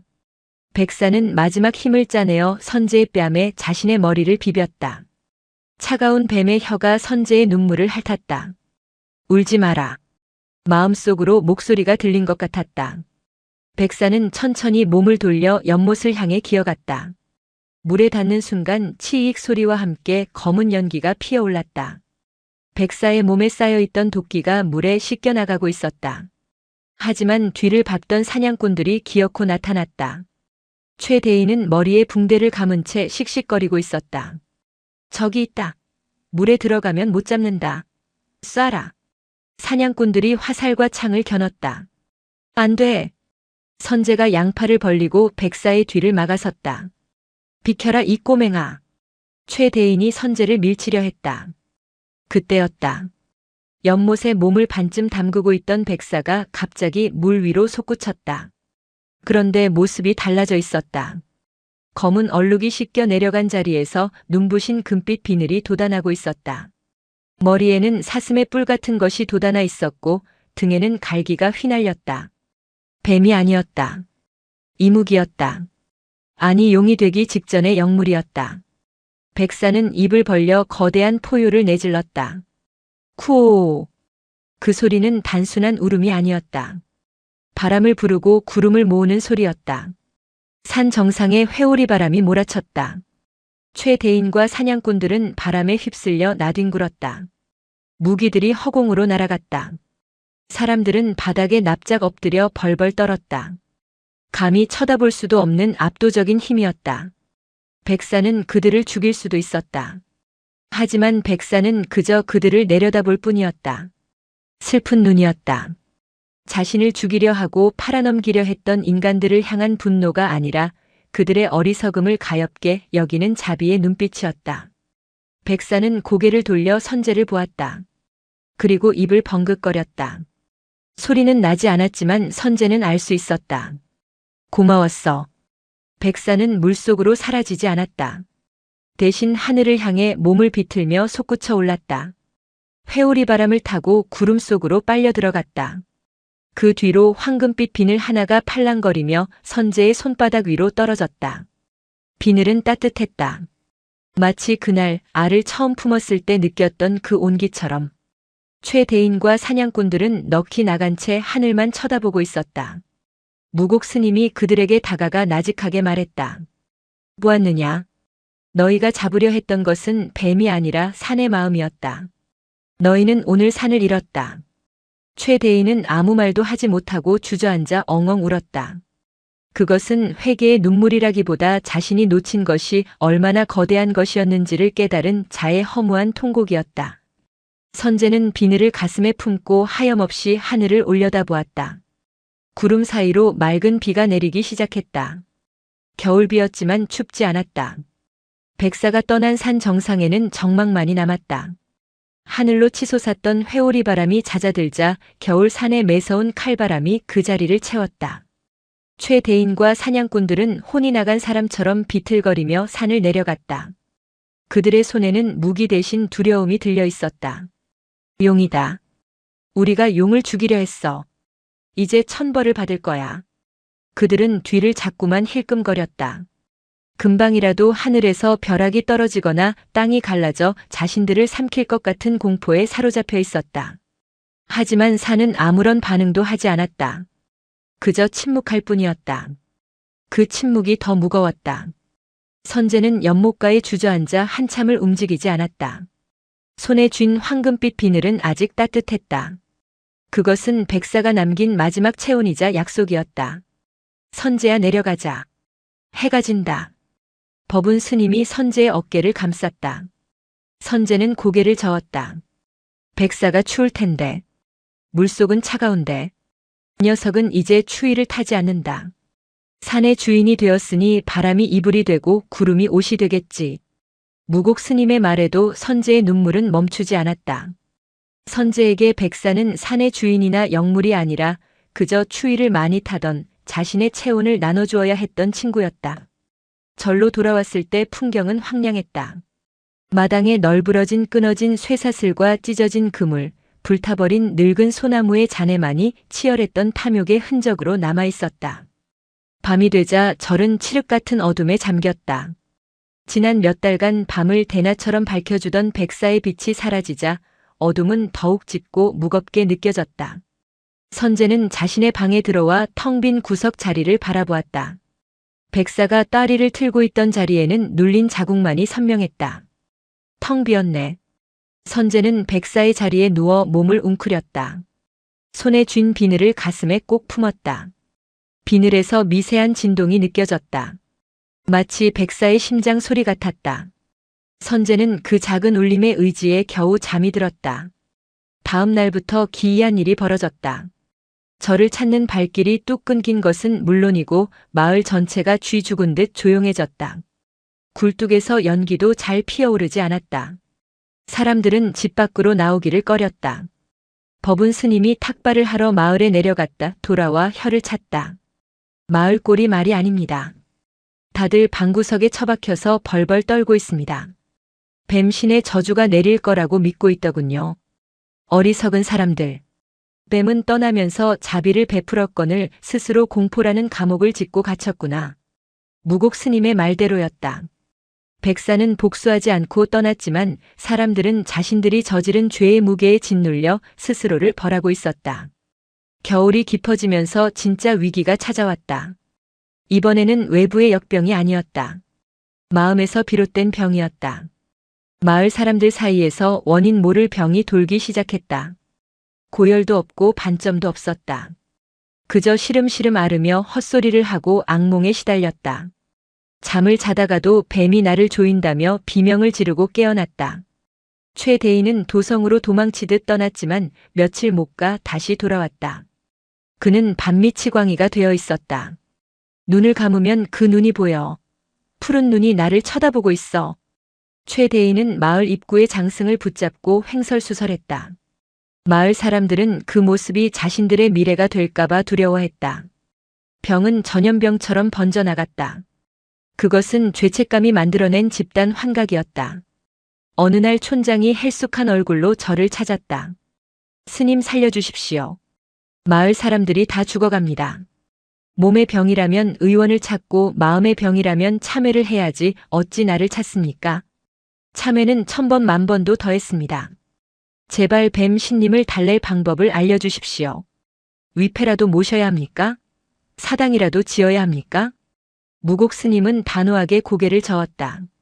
그것은 녀석을 2번 모욕하는 일입니다. 녀석은 숭배를 바란 적이 없습니다. 그저 조용히 살기를 원했지요. 너희가 해야 할 일은 사당을 짓는 게 아니라 있는 것입니다. 있다니요? 감히 어떻게? 두려움을 잊고 욕심을 잊고 평범한 일상으로 돌아가라는 말입니다. 그것이 녀석이 베푼 마지막 자비에 보답하는 길입니다. 하지만 촌장은 알아듣지 못했다. 공포에 질린 사람에게 평범함이란 가장 어려운 숙제였다. 촌장은 비틀거리며 내려갔다. 그날 오후 선제는 빗자루를 들고 마당을 쓸고 있었다. 그때 며칠 전 백사가 구해준 아이의 엄마가 찾아왔다. 그녀는 품에 무언가를 소중히 안고 있었다. 동자 스님. 여인은 선제 앞에 무릎을 꿇었다. 이거 받아주세요. 여인이 내민 것은 털옷이었다. 솜을 두툼하게 넣고 누빔지를 한 작은 털조끼였다. 밤에 춥지 않게 입으세요. 우리 아이 살려준 은혜 평생 갚아도 모자라지만 스님이 뱀님을 품느라 고생하신 거 압니다. 마을 사람들 모두가 백사를 괴물 아니면 신으로 대할 때 이 여인만은 백사를 품었던 선제의 노고를 기억하고 있었다. 선제는 옷을 받아들고 코끝이 찡해졌다. 고맙습니다, 보살님. 사람들이 너무 무서워해요. 뱀님이 다시 돌아와서 다 잡아갈 거라고. 스님이 좀 말해주세요. 뱀님은 그런 분 아니라고. 선제는 고개를 끄덕였다. 백사는 복수하러 오지 않는다. 선제는 확신할 수 있었다. 가슴속 주머니에 넣은 황금 비늘이 따뜻하게 맥박치고 있었으니까. 복수심을 품은 존재가 남긴 것이 이토록 따뜻할 리 없었다. 사람들은 결국 무곡 스님의 말을 듣지 않았다. 공포를 이기지 못한 그들은 스스로 안심할 수 있는 눈에 보이는 무언가를 원했다. 마을 회의에서 결정이 내려졌다. 절 입구 백사가 처음 나타났던 폐사지터에 백룡사라는 사당을 짓기로 한 것이다. 사람들은 집집마다 쌀을 걷고 돈을 모았다. 굶어 죽을지언정 뱀 신의 노여움을 사는 게 더 무섭다는 광적인 믿음이었다. 뚝딱뚝딱 망치 소리가 산의 정적을 깼다. 무곡 스님이 내려가 호통을 쳤지만 소용없었다. 스님은 빠지십시오. 이건 우리 마을이 사는 길입니다. 사람들의 눈빛은 예전 횃불을 들고 왔을 때와 똑같이 번들거렸다. 그때는 살기였고 지금은 맹신이었지만 본질은 같았다. 나만 살면 된다는 이기심. 며칠 만에 조잡한 사당이 완공되었다. 안에는 나무를 깎아 만든 뱀 조각상이 모셔졌다. 사람들은 뱀 조각상 앞에 붉은 천을 두르고 매일같이 절을 했다. 돼지머리를 올리고 술을 따랐다. 뱀 신님이시여 노여움을 푸소서. 우리 집에 재물이 들어오게 해주소서. 처음에는 용서를 빌던 기도가 점차 기복으로 변질되었다. 백사가 떠난 자리에 탐욕스러운 우상이 들어선 꼴이었다. 선제는 그 꼴이 보기 싫어 절 밖으로 나가지 않았다. 하지만 사당에서 피우는 향 냄새가 바람을 타고 절 안까지 들어왔다. 싸구려 향 냄새는 백사에게서 나던 은은한 향기와는 달랐다. 머리가 아플 정도로 독했다. 그러던 어느 날 사당에 불이 났다. 누군가 켜놓은 촛불이 바람에 넘어져 붉은 천에 옮겨 붙은 것이다. 건조한 겨울 날씨에 불은 순식간에 사당을 집어삼켰다. 불이야. 뱀 신님이 노했다. 사람들은 불을 끄려 하지 않고 도망치기에 바빴다. 불길은 사당을 태우고 바로 옆 대나무 숲으로 번졌다. 이대로라면 무연사까지 위험했다. 이런 미친놈들. 법운 스님이 물통을 들고 뛰어나갔다. 무곡 스님도 지팡이를 던지고 흙을 퍼날랐다. 하지만 불길은 거세게 타올랐다. 선제는 마당에 서서 멍하니 불길을 바라보았다. 사람들의 욕망이 만들어낸 불이었다. 백사가 그토록 지키려 했던 절이 백사가 떠나자마자 사람들에 의해 타버릴 위기에 처했다. 도와줘 백사야. 선제가 무의식 중에 비늘을 쥐고 기도했다. 그 순간 기이한 일이 벌어졌다. 선제의 손에서 황금빛이 뿜어져 나왔다. 빛은 선제의 몸을 감싸더니 하늘로 쏘아 올려졌다. 구름 한 점 없는 맑은 하늘에서 툭 투둑하고 물방울이 떨어졌다. 곧이어 장대비가 쏟아지기 시작했다. 겨울에 내리는 소나기였다. 비가 비가 온다. 법운이 환호했다. 빗줄기는 정확히 불이 난 곳을 집중적으로 때렸다. 시뻘건 불길이 허무하게 사그라들었다. 타버린 사당은 검은 뼈대만 남았고 뱀 조각상은 숫덩이가 되어 굴러떨어졌다. 사람들은 빗속에서 꿇어앉았다. 용왕님이 도우셨다. 아니야, 사당을 지은 게 잘못이었어. 태워버리신 거야. 사람들은 그제야 깨달았다. 백사는 우상 속에 갇혀있는 존재가 아니라는 것을. 비는 불을 끄고도 한참을 더 내렸다. 마치 사람들의 마음에 낀 때를 씻어내려는 듯이. 비가 그치고 난 뒤 무연사에는 다시 고요가 찾아왔다. 하지만 이번 고요는 이전과 달랐다. 사람들 사이에 묘한 소문이 돌기 시작했다. 불을 끈 게 동자승이라며? 그 아이 손에서 빛이 나는 걸 봤어. 뱀 신이 아이에게 능력을 주고 간 게 틀림없어. 사람들의 관심이 백사에게서 선제에게로 옮겨갔다. 촌장을 비롯한 마을 어른들이 저를 찾아왔다. 그들의 눈에는 다시금 탐욕스러운 기대감이 서려 있었다. 스님 동자승을 좀 뵙게 해주십시오. 아이가 뱀신의 비늘을 가지고 있다 들었습니다. 그것만 있으면 만병통치라던데 한 번만 보여주십시오. 무곡 스님은 빗자루질을 멈추지 않고 말했다. 돌아가시오. 아이는 수행 중입니다. 아이고 스님 그러지 마시고. 우리 처가 아픈데 그 비늘을 삶은 물을 한 모금만 마시면 낫는다지 않습니까? 값을 섭섭지 않게 쳐드리리다. 사람들은 변하지 않았다. 대상만 바뀌었을 뿐 그들의 본성은 그대로였다. 무곡 스님이 불같이 화를 내며 쫓아내려 할 때 방문이 열리고 선제가 나왔다. 선제는 예전에 겁 많던 아이가 아니었다. 아이는 뚜벅뚜벅 걸어 나와 촌장 앞에 섰다. 품에서 황금 비늘을 꺼냈다. 이걸 원하세요? 촌장의 눈이 휘둥그레졌다. 햇빛을 받은 비늘은 눈이 부실 정도로 찬란하게 빛났다. 오, 그래, 그거다. 선제 스님, 그거 나한테 주면 내 평생 은인으로 모시겠네. 촌장이 떨리는 손을 뻗었다. 선제는 피하지 않고 촌장의 손바닥 위에 비늘을 올려주었다. 가져가세요. 선제야. 법운 스님이 놀라 소리쳤지만 선제는 조용히 고개를 저었다. 촌장은 감격하여 비늘을 받아들었다. 그런데 그 순간 비늘의 빛이 순식간에 사라졌다. 황금빛은 온데간데 없고 그저 거무튀튀하고 칙칙한 생선 비늘처럼 변해버렸다. 심지어 촌장의 손바닥 살이 타는 듯한 차가운 냉기가 전해졌다. 악! 차거! 촌장이 비명을 지르며 비늘을 바닥에 떨어뜨렸다. 땅에 떨어진 비늘은 썩은 낙엽처럼 볼품없어 보였다. 에이! 이게 뭐야? 가짜 아니야? 가짜가 아니에요. 선제가 허리를 굽혀 비늘을 다시 주었다. 그러자 선제의 작은 손 위에서 비늘은 다시 찬란한 황금빛을 뿜어내기 시작했다. 따뜻한 온기가 사방으로 퍼졌다. 사람들은 입을 다물지 못했다. 어찌 저 아이 손에서만. 선제가 담담한 목소리로 말했다. 백사는 힘이 아니에요. 마음이에요. 무서워하면 괴물이 되고 욕심을 내면 돌멩이가 돼요. 아저씨들이 백사를 가둘 수 없었던 것처럼 이 비늘도 가질 수 없어요. 선제는 비늘을 다시 품에 넣었다. 이건 병을 고치는 약이 아니에요. 백사가 저한테 잊지 말라고 준 편지예요. 그러니까 다들 돌아가세요. 백사는 이제 여기 없어요. 촌장과 마을 사람들은 얼굴이 붉어졌다. 5살 아이의 말이 죽비처럼 그들의 정수리를 내리쳤다. 그들은 아무 말도 하지 못하고 뒷걸음질 쳤다. 무곡 스님은 그 모습을 보며 미세하게 고개를 끄덕였다.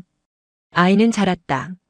백사를 품었던 그 시간 동안 아이는 알을 깨고 나오는 새처럼 자신의 껍질을 깨고 있었다. 사람들이 모두 내려가고 난 뒤 법운 스님이 선제에게 물었다. 선제야, 정말 그 비늘을 줘버릴 생각이었느냐? 네. 그 귀한 걸 왜? 스님 말씀대로 잡고 있으면 집착이 되잖아요. 줘봐야 알 것 같았어요. 저 사람들이 원하는 게 진짜 백사인지 아니면 자기들 욕심인지. 법운은 멍하니 선제를 바라보다가 피식 웃었다. 내가 나보다 낫구나. 내가 동자승을 모시고 있었어. 산사에 다시 겨울바람이 불었다. 하지만 선제의 가슴속은 훈훈했다. 비늘은 여전히 따뜻하게 박동하고 있었다.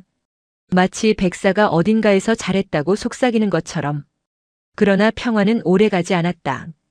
도성에서 새로운 인물이 찾아오고 있었다.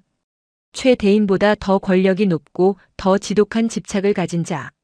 왕실의 내관이 병든 왕세자를 살리기 위해 불로불사의 영약을 찾아 천광산으로 오고 있었다. 눈이 내렸다. 산천이 하얗게 덮였으나 무연사로 향하는 길만은 검게 뚫려 있었다. 수십 필의 말발굽이 눈을 지시겨 진창을 만들어 놓았기 때문이다. 마을의 촌장도 최대인도 이번 행렬 앞에서는 숨조차 쉬지 못했다. 그들은 길가에 납작 엎드려 머리를 땅에 박고 있었다. 말 위에 앉은 자들은 도성에서 내려온 금군이었다. 붉은 관복을 입고 허리에는 서슬퍼런 환도를 찬 그들의 위세는 산짐승들마저 숨죽이게 했다. 그 행렬의 중심에 화려한 가마 한 채가 있었다. 4명의 가마꾼이 땀을 흘리며 가파른 산길을 올랐고 그 뒤를 내관 복장의 사내가 따르고 있었다. 왕실 내의원을 총괄하는 조내관이었다. 절마당에 들어선 조내관은 주위를 둘러보았다. 콧날이 매섭고 눈매가 찢어진 그는 평생을 권력의 그늘에서 살아온 자 특유의 서늘한 기운을 풍겼다. 이곳이 그 소문의 절인가. 조내관의 목소리는 높지 않았으나 날카로웠다. 법당에서 나온 무곡 스님이 합장하며 그를 맞았다. 산중의 누추한 곳에 어인일로 귀한 분들이 오셨습니까? 주지인가? 긴 말하지 않겠네. 나라의 큰 어르신께서 위중하시네. 백방으로 약을 썼으나 차도가 없어 마지막으로 이곳의 영물을 찾으러 왔네. 조내관은 단도직입적이었다. 그는 왕세자의 병환을 언급했다. 세자는 원인 모를 병으로 시름시름 앓고 있었고 무당들은 그것이 용의 노여움을 샀기 때문이라 점쳤다. 때마침 천광산에서 용이 승천했다는 소문과 그 비늘을 가진 아이가 있다는 보고가 올라간 것이다. 영물은 떠났고 남은 것은 빈 껍데기뿐입니다. 돌아가십시오. 무곡의 거절에 조내관은 눈썹 하나 까딱하지 않았다. 빈 껍데기인지 아닌지는 우리가 판단하네. 그 아이를 데려오게. 금군들이 무곡 스님을 밀치고 요사체로 향했다. 법은 스님이 막아서려 했으나 칼자루로 얻어맞고 나뒹굴었다. 스님. 방 안에 숨어있던 선제가 뛰쳐나왔다. 선제는 쓰러진 법은 스님을 부축하며 금군들을 노려보았다. 5살 아이의 눈빛이라고는 믿기지 않을 만큼 강렬한 기세였다. 조내관이 선제를 훑어보았다. 내 놈이 그 비늘을 가졌다는 아이구나. 우리 스님 때리지 마세요. 물건을 내놓으면 아무도 다치지 않는다. 하지만 거역하면 이 절은 역적의 소굴이 되어 불타게 될 것이다. 그것은 협박이 아니었다. 선고였다. 왕명을 거역하는 것은 곧 죽음을 의미하던 시대였다. 선제는 품속에 손을 넣었다. 따뜻한 온기가 손끝에 전해졌다. 하지만 이 온기를 저들에게 줄 수는 없었다. 저들은 백사를 생명으로 보지 않고 권력을 유지할 도구로만 보고 있었다. 싫어요. 선제의 단호한 대답에 조내관의 미간이 구겨졌다. 뭐라? 이건 백사가 저한테 준 거예요. 아저씨들한테 주라고 한 게 아니에요. 이 건방진 놈이 감히 어명을 거역해? 조내관이 눈짓하자 금군 하나가 선제의 멱살을 잡아들어 올렸다. 선제의 몸이 허공에 떴다. 품속에서 황금빛 비늘이 툭 떨어졌다. 눈밭 위에 떨어진 비늘은 찬란하게 빛나고 있었다. 조내관의 눈이 탐욕으로 번들거렸다. 저것이다. 저것이 그 용의 비늘이다. 조내관이 다급하게 비늘을 향해 손을 뻗었다. 조내관의 손가락이 비늘에 닿는 순간이었다. 파스스. 황금빛이 순식간에 사그라들었다. 마치 촛불을 훅 불어 끈 것처럼 빛은 사라지고 비늘은 검고 거친 돌덩이처럼 변해버렸다. 에이, 이게 무슨 조화냐? 조내관이 당황하여 비늘을 집어들었다. 그러자 끔찍한 비명이 터져나왔다. 으악! 조내관이 비늘을 집어 던지며 손을 감싸쥐었다. 비늘이 닿았던 손가락 끝이 하얗게 동상에 걸린 듯 얼어붙어 있었다. 차갑다. 불이다. 아니 얼음이다. 조내관은 손을 덜덜 떨며 뒤로 물러섰다. 마을 촌장이 겪었던 것과는 비교도 안 될 만큼 강력한 거부 반응이었다.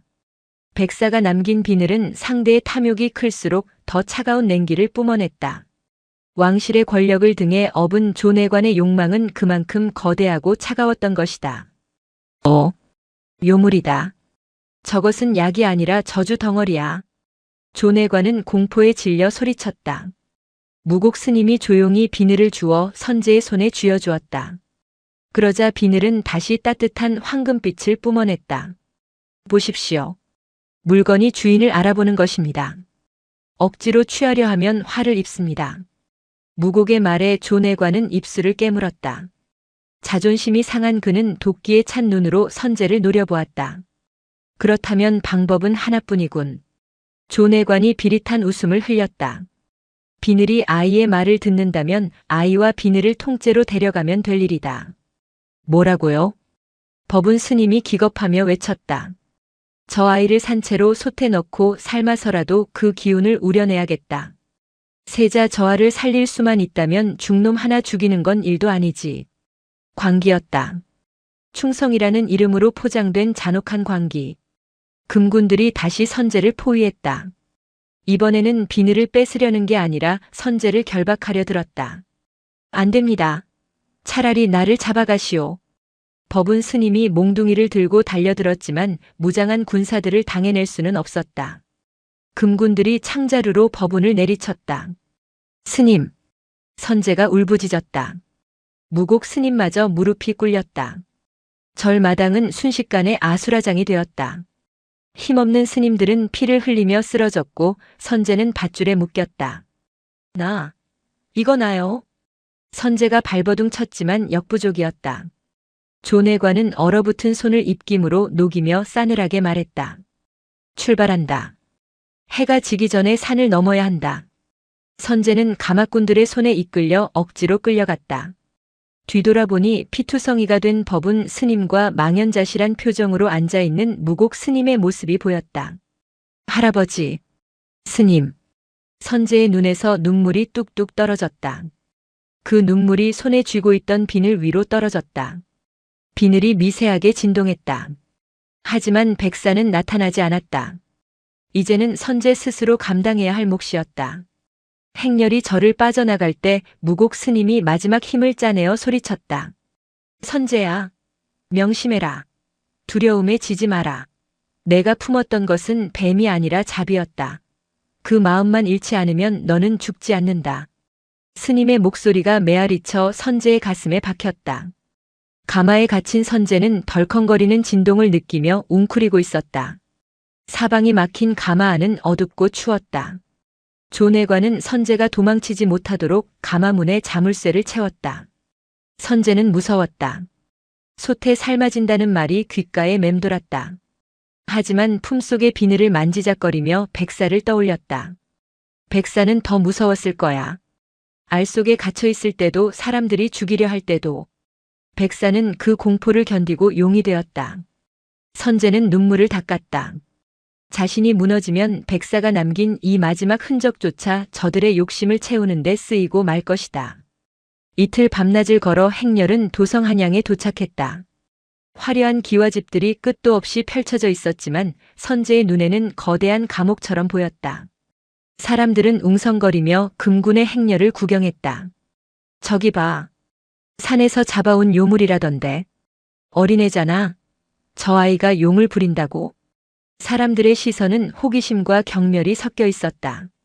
선제는 고개를 숙였다. 곧장 궁궐로 들어갔다. 구중궁궐의 높은 담장은 하늘을 가릴 듯 위압적이었다. 선제는 내위원 깊숙한 곳, 은밀한 방으로 끌려갔다. 방 안에는 양 냄새가 진동했다. 수많은 의관이 분주하게 움직이고 있었고 방 한가운데 침상에는 창백한 얼굴의 소년이 누워 있었다. 왕세자였다. 나이는 선제보다 서너 살 위쯤 되어 보였다. 하지만 뼈만 앙상하게 남은 몸은 선제보다 더 작아 보였다.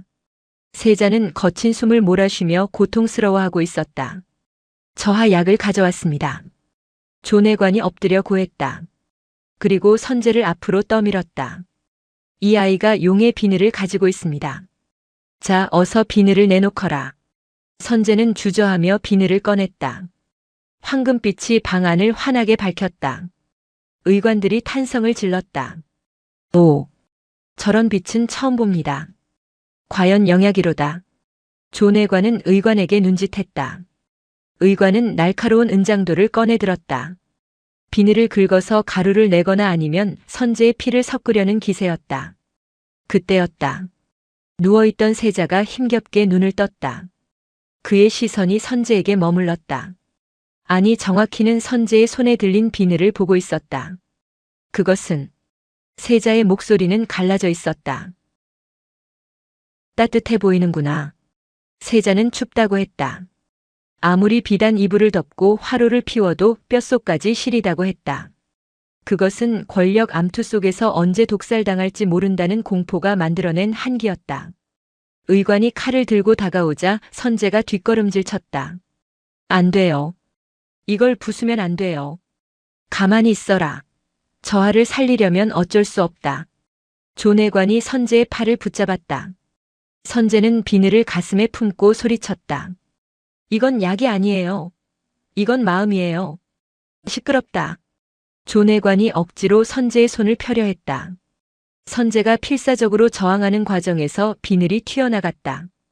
비늘은 공중을 빙글 돌더니 세자의 침상 위로 떨어졌다. 저하. 위험합니다. 조내관이 기겁하며 달려들었다. 비늘이 세자의 몸에 닿으면 또다시 얼어붙게 만들까봐 두려웠던 것이다. 하지만 예상 밖의 일이 벌어졌다. 세자의 가슴 위에 떨어진 비늘은 차가워지지 않았다. 오히려 부드럽고 은은한 빛을 내며 세자의 몸을 감쌌다. 아! 세자가 탄성을 내뱉었다. 비늘에서 흘러나온 온기가 세자의 차가운 몸으로 스며들었다. 그것은 뜨거운 열기가 아니라 엄마의 품처럼 포근한 기운이었다. 따뜻하다. 처음으로 따뜻하다. 세자의 굳어있던 얼굴 근육이 풀어지고 거칠던 호흡이 편안해졌다. 의관들이 놀라 입을 다물지 못했다. 선제는 멍하니 그 광경을 바라보았다. 백사의 비늘이 반응했다. 그것은 세자가 탐욕스러운 자가 아니라는 증거였다. 세자는 권력을 원한 게 아니라 그저 살고 싶었고 위로받고 싶었던 두려움에 떠는 또 하나의 어린 영혼이었던 것이다. 조내관은 멈칫했다. 비늘을 갈아 마시게 하려던 계획이 틀어졌다. 비늘은 그 자체로 세자를 치유하고 있었다. 하지만 그것은 육체의 병을 고치는 게 아니라 마음의 결핍을 채워주는 방식이었다. 세자가 떨리는 손으로 비늘을 쥐었다. 이 아이를 가까이 오게 하라. 세자의 명령에 조내관이 주저하며 길을 터주었다. 선제가 조심스럽게 침상으로 다가갔다. 세자는 선제의 눈을 바라보며 물었다. 이것이 내 것이냐? 아니요. 친구가 준 거예요. 친구? 네. 무서움을 많이 타는 하얀 뱀이었어요. 제가 안아주니까 따뜻해졌어요. 세자는 씁쓸한 미소를 지었다. 나는 뱀보다 못한 사람이구나. 아무도 나를 안아주지 않았어. 다들 내 자리만 보았지. 세자의 눈에서 눈물이 흘러내렸다. 그 눈물은 왕세자로서의 눈물이 아니라 사랑받지 못한 아이의 눈물이었다. 선제는 본능적으로 알았다. 이 형아에게 필요한 건 약이 아니라 자신이 백사에게 해주었던 것과 같은 것이라는 걸. 선제는 침상 위로 올라가 덮고 있던 자신의 얇은 장삼을 펼쳤다. 그리고 주저없이 세자를 끌어안았다. 무례하다. 당장 내려오지 못할까? 조내관이 소리쳤지만 세자가 손을 들어 제지했다. 선제의 작은 체온이 세자에게 전해졌다. 이제 안 추울 거예요. 제가 같이 있어 줄게요. 선제의 말에 세자는 소리내어 울음을 터뜨렸다. 궁궐 안에서 금기시되었던 통곡 소리가 내유원을 가득 채웠다. 비늘은 두 아이 사이에서 가장 밝은 빛을 내고 있었다. 그것은 치유의 시작이었다. 하지만 동시에 더 큰 정치적 소용돌이를 불러올 위험한 기적이었다. 왕은 아직 이 사실을 모르고 있었고 조내관의 눈에는 여전히 계산적인 빛이 서려 있었다. 저 아이가 세자의 마음을 훔쳤다. 그렇다면 저 아이를 이용해 세자를 조종할 수 있겠구나. 치유는 순수했으나 그 치유를 바라보는 어른들의 시선은 여전히 불순했다. 선제는 이제 백사를 지키던 싸움에서 세자를 지키는 싸움으로 뛰어들게 된 것이다. 왕세자의 방은 이제 병실이 아닌 거대한 감옥이 되어 있었다. 세자의 병세가 호전되었다는 소식이 전해지자마자 국왕이 침림했다. 왕의 뒤로는 조정 대신들이 병풍처럼 둘러섰고 방 안의 공기는 숨막힐 듯 팽팽했다. 왕은 침상에 앉아있는 세자를 보았다. 핏기 하나 없던 아들의 얼굴에 홍조가 돌고 있었다. 그리고 그 옆에는 낡은 승복을 입은 어린 동자승이 세자의 손을 꼭 잡고 있었다. 저 아이가 용의 비늘을 가졌다지. 왕의 목소리는 낮고 건조했다. 조내관이 엎드려 아뢰었다. 예 전하. 저 아이의 손에 있는 비늘이 세자 저하의 냉증을 씻은 듯이 낫게 하였습니다. 실로 천하의 명약이자 신물이옵니다. 왕의 시선이 선제에게 꽂혔다. 그 눈은 아버지의 눈이 아니었다. 절대 권력자로서 영원한 생명과 힘을 갈구하는 맹수의 눈이었다. 왕은 천천히 손을 내밀었다. 이리 다오. 내가 직접 보겠다. 선제는 세자의 손을 더 꽉 쥐었다. 옆에 있던 조내관이 선제의 등을 떠밀었다. 어명이다. 어서 바치지 않고 뭐 하느냐. 선제는 주저하며 품에서 비늘을 꺼냈다. 하지만 왕에게 건네지는 않았다. 이건 드릴 수 없어요. 뭐라? 왕의 미간이 꿈틀거렸다. 이건 힘이 아니에요. 그냥 따뜻한 마음이에요. 가져가려고 하면 차가워져요. 아저씨들처럼요. 선제의 말에 대신들이 경악했다. 감히 지존에게 아저씨라 칭하고 훈계까지 하다니. 당장 목을 쳐도 할 말이 없는 불경이었다. 조내관이 칼을 뽑으려는 금군에게 눈짓을 했다. 그때 세자가 선제 앞을 막아섰다. 아바마마. 이 아이 말이 맞습니다. 세자의 목소리는 떨리고 있었지만 눈빛은 단호했다. 소자가 낳은 것은 비늘 때문이 아닙니다. 이 아이가 저를 세자가 아닌 친구로 대해주었기 때문입니다. 이 궁궐 안에서 누구도 해주지 않았던 따뜻한 체온을 나누어 주었기에 제 마음의 얼음이 녹은 것입니다. 왕은 콧방귀를 뀌었다. 나약한 소리. 왕은 마음으로 다스리는 게 아니다. 힘으로 다스리는 것이다. 저 비늘이 있으면 나는 늙지 않을 것이고 너 또한 강건해질 것이다. 그것이 왕실의 법도다. 왕은 직접 자리에서 일어났다. 그의 그림자가 선제와 세자를 덮쳤다. 내놓거라. 그것은 이제 짐의 것이다. 왕이 강제로 선제의 손에서 비늘을 낚아챘다. 선제가 뺏기지 않으려 버텼지만 어른의 힘을 당해낼 수는 없었다. 비늘이 왕의 손아귀로 넘어갔다. 순간 비늘이 기괴한 소리를 내며 진동했다. 웅웅웅. 황금빛이 사라지고 비늘은 칠흑 같은 검은색으로 변했다. 그리고 왕의 손바닥에서 연기가 피어올랐다. 왕이 신음하며 비늘을 떨어뜨리려 했지만 비늘은 마치 자석처럼 왕의 손에 달라붙어 떨어지지 않았다. 끔찍한 냉기가 왕의 팔을 타고 심장으로 파고들었다. 저 전하. 조내관과 대신들이 기겁하며 달려들었다. 에이. 이것 떼어라. 어서. 왕이 비명을 질렀다. 그의 손은 이미 검푸르게 동상에 걸려 있었고 혈관을 타고 검은 기운이 꿈틀거리며 올라오고 있었다. 그것은 왕이 평생 품어온 권력에 대한 집착과 의심의 형상이었다. 베어라. 팔을 베어서라도 떼어내라. 조내관이 칼을 빼들었다. 왕을 살리기 위해 왕의 팔을 잘라야 하는 아이러니한 상황이 벌어졌다. 안 돼요. 선제가 달려들어 왕의 팔을 붙잡았다. 비키거라. 내 놈이 요술을 부린 게냐? 조내관이 선제를 발로 차려 했다. 하지만 선제는 아랑곳하지 않고 왕의 얼어붙은 손을 자신의 작은 두 손으로 감쌌다. 무서워하지 마세요. 욕심내지 않으면 안 아파요. 선제가 눈을 감고 백사를 떠올렸다. 백사야 화내지 마. 이 사람들도 불쌍한 사람들이야. 선제의 따뜻한 마음이 왕의 손에 닿았다. 그러자 왕의 팔을 집어 삼키려던 검은 기운이 멈칫했다. 선제의 눈물 한 방울이 검게 변한 비늘 위로 떨어졌다. 파스스. 비늘이 왕의 손에서 스르르 떨어져 바닥으로 굴렀다. 왕은 거친 숨을 몰아쉬며 바닥에 주저앉았다. 그의 손은 멀쩡했다. 다만 그가 느꼈던 공포의 기억만이 뼈에 사무쳐 있을 뿐이었다. 정적 속에 선제의 목소리만이 울렸다. 백사는 용이 되고 싶어서 된 게 아니에요. 그냥 살고 싶었던 거예요. 할아버지도 왕이 되고 싶어서 된 게 아니잖아요. 그냥 살고 싶으셨던 거잖아요. 왕은 멍하니 선제를 올려다보았다.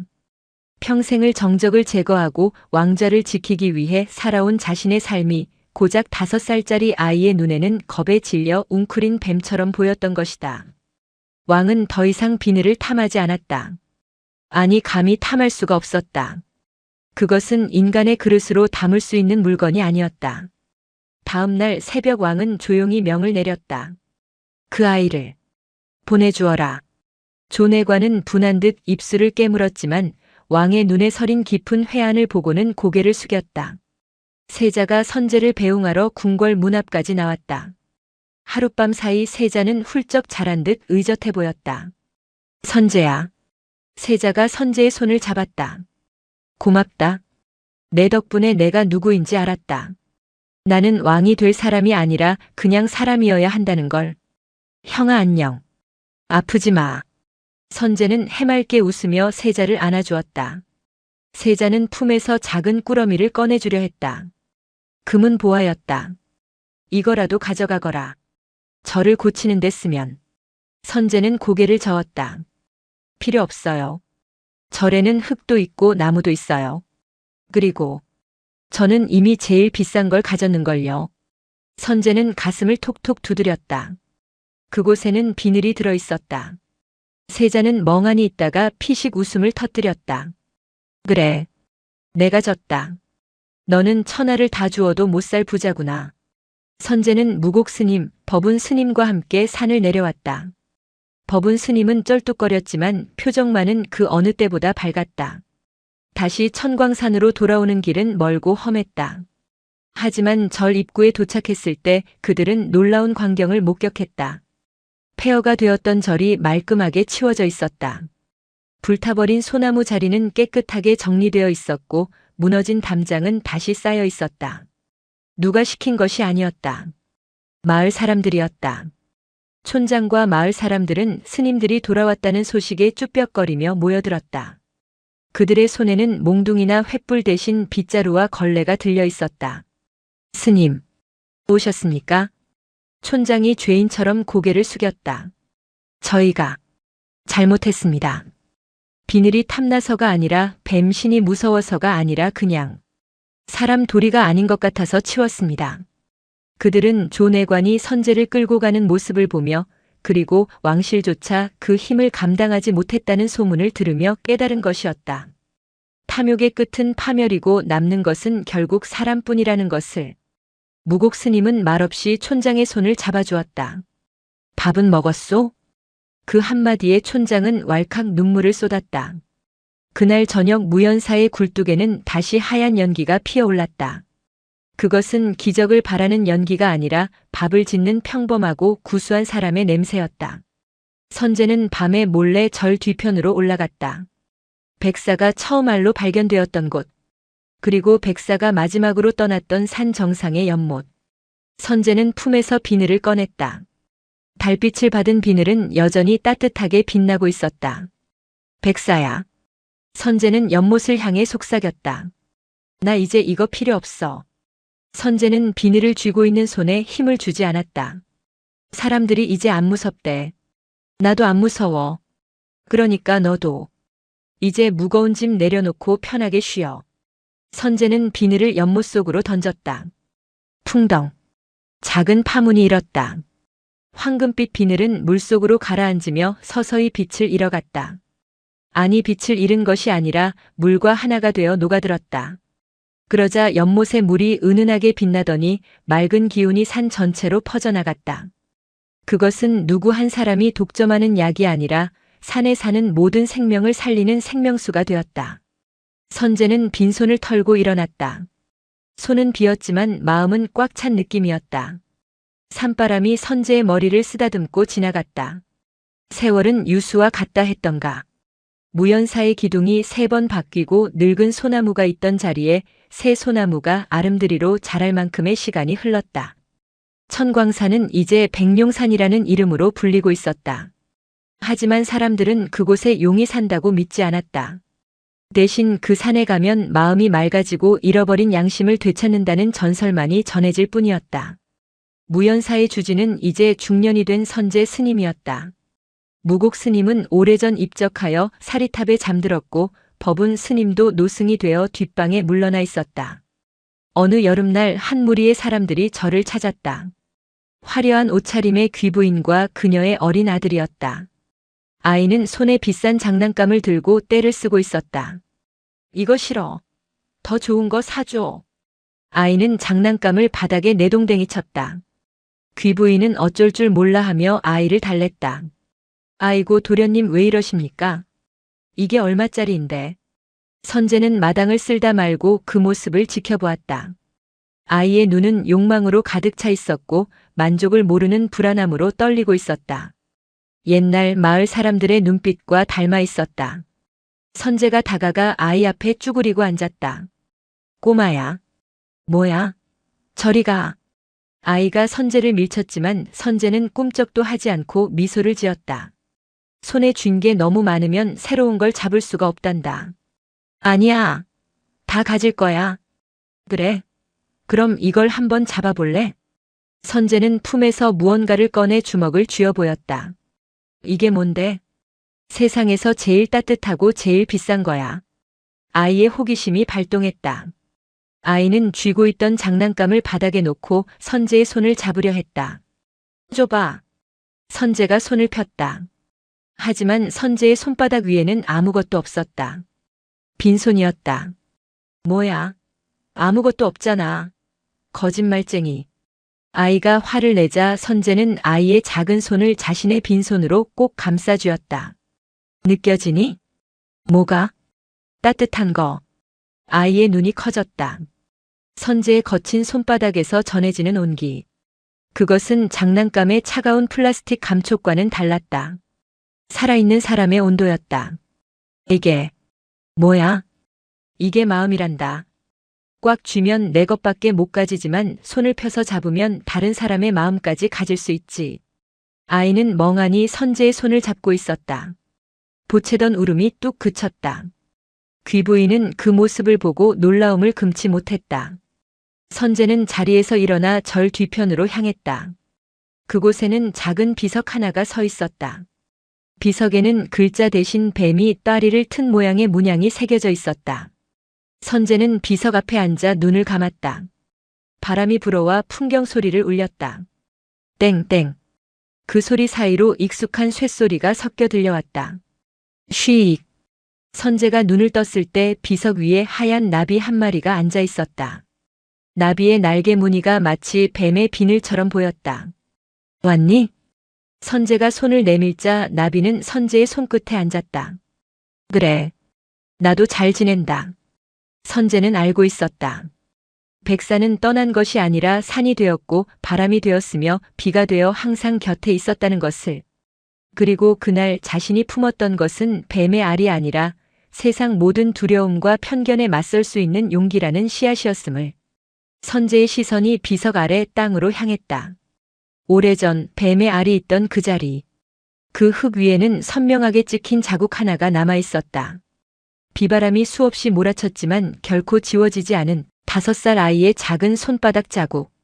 그리고 그 위를 덮고 있는 하얀 이끼들이 마치 용의 비늘처럼 빛나고 있었다. 선제는 미소를 지으며 합장했다.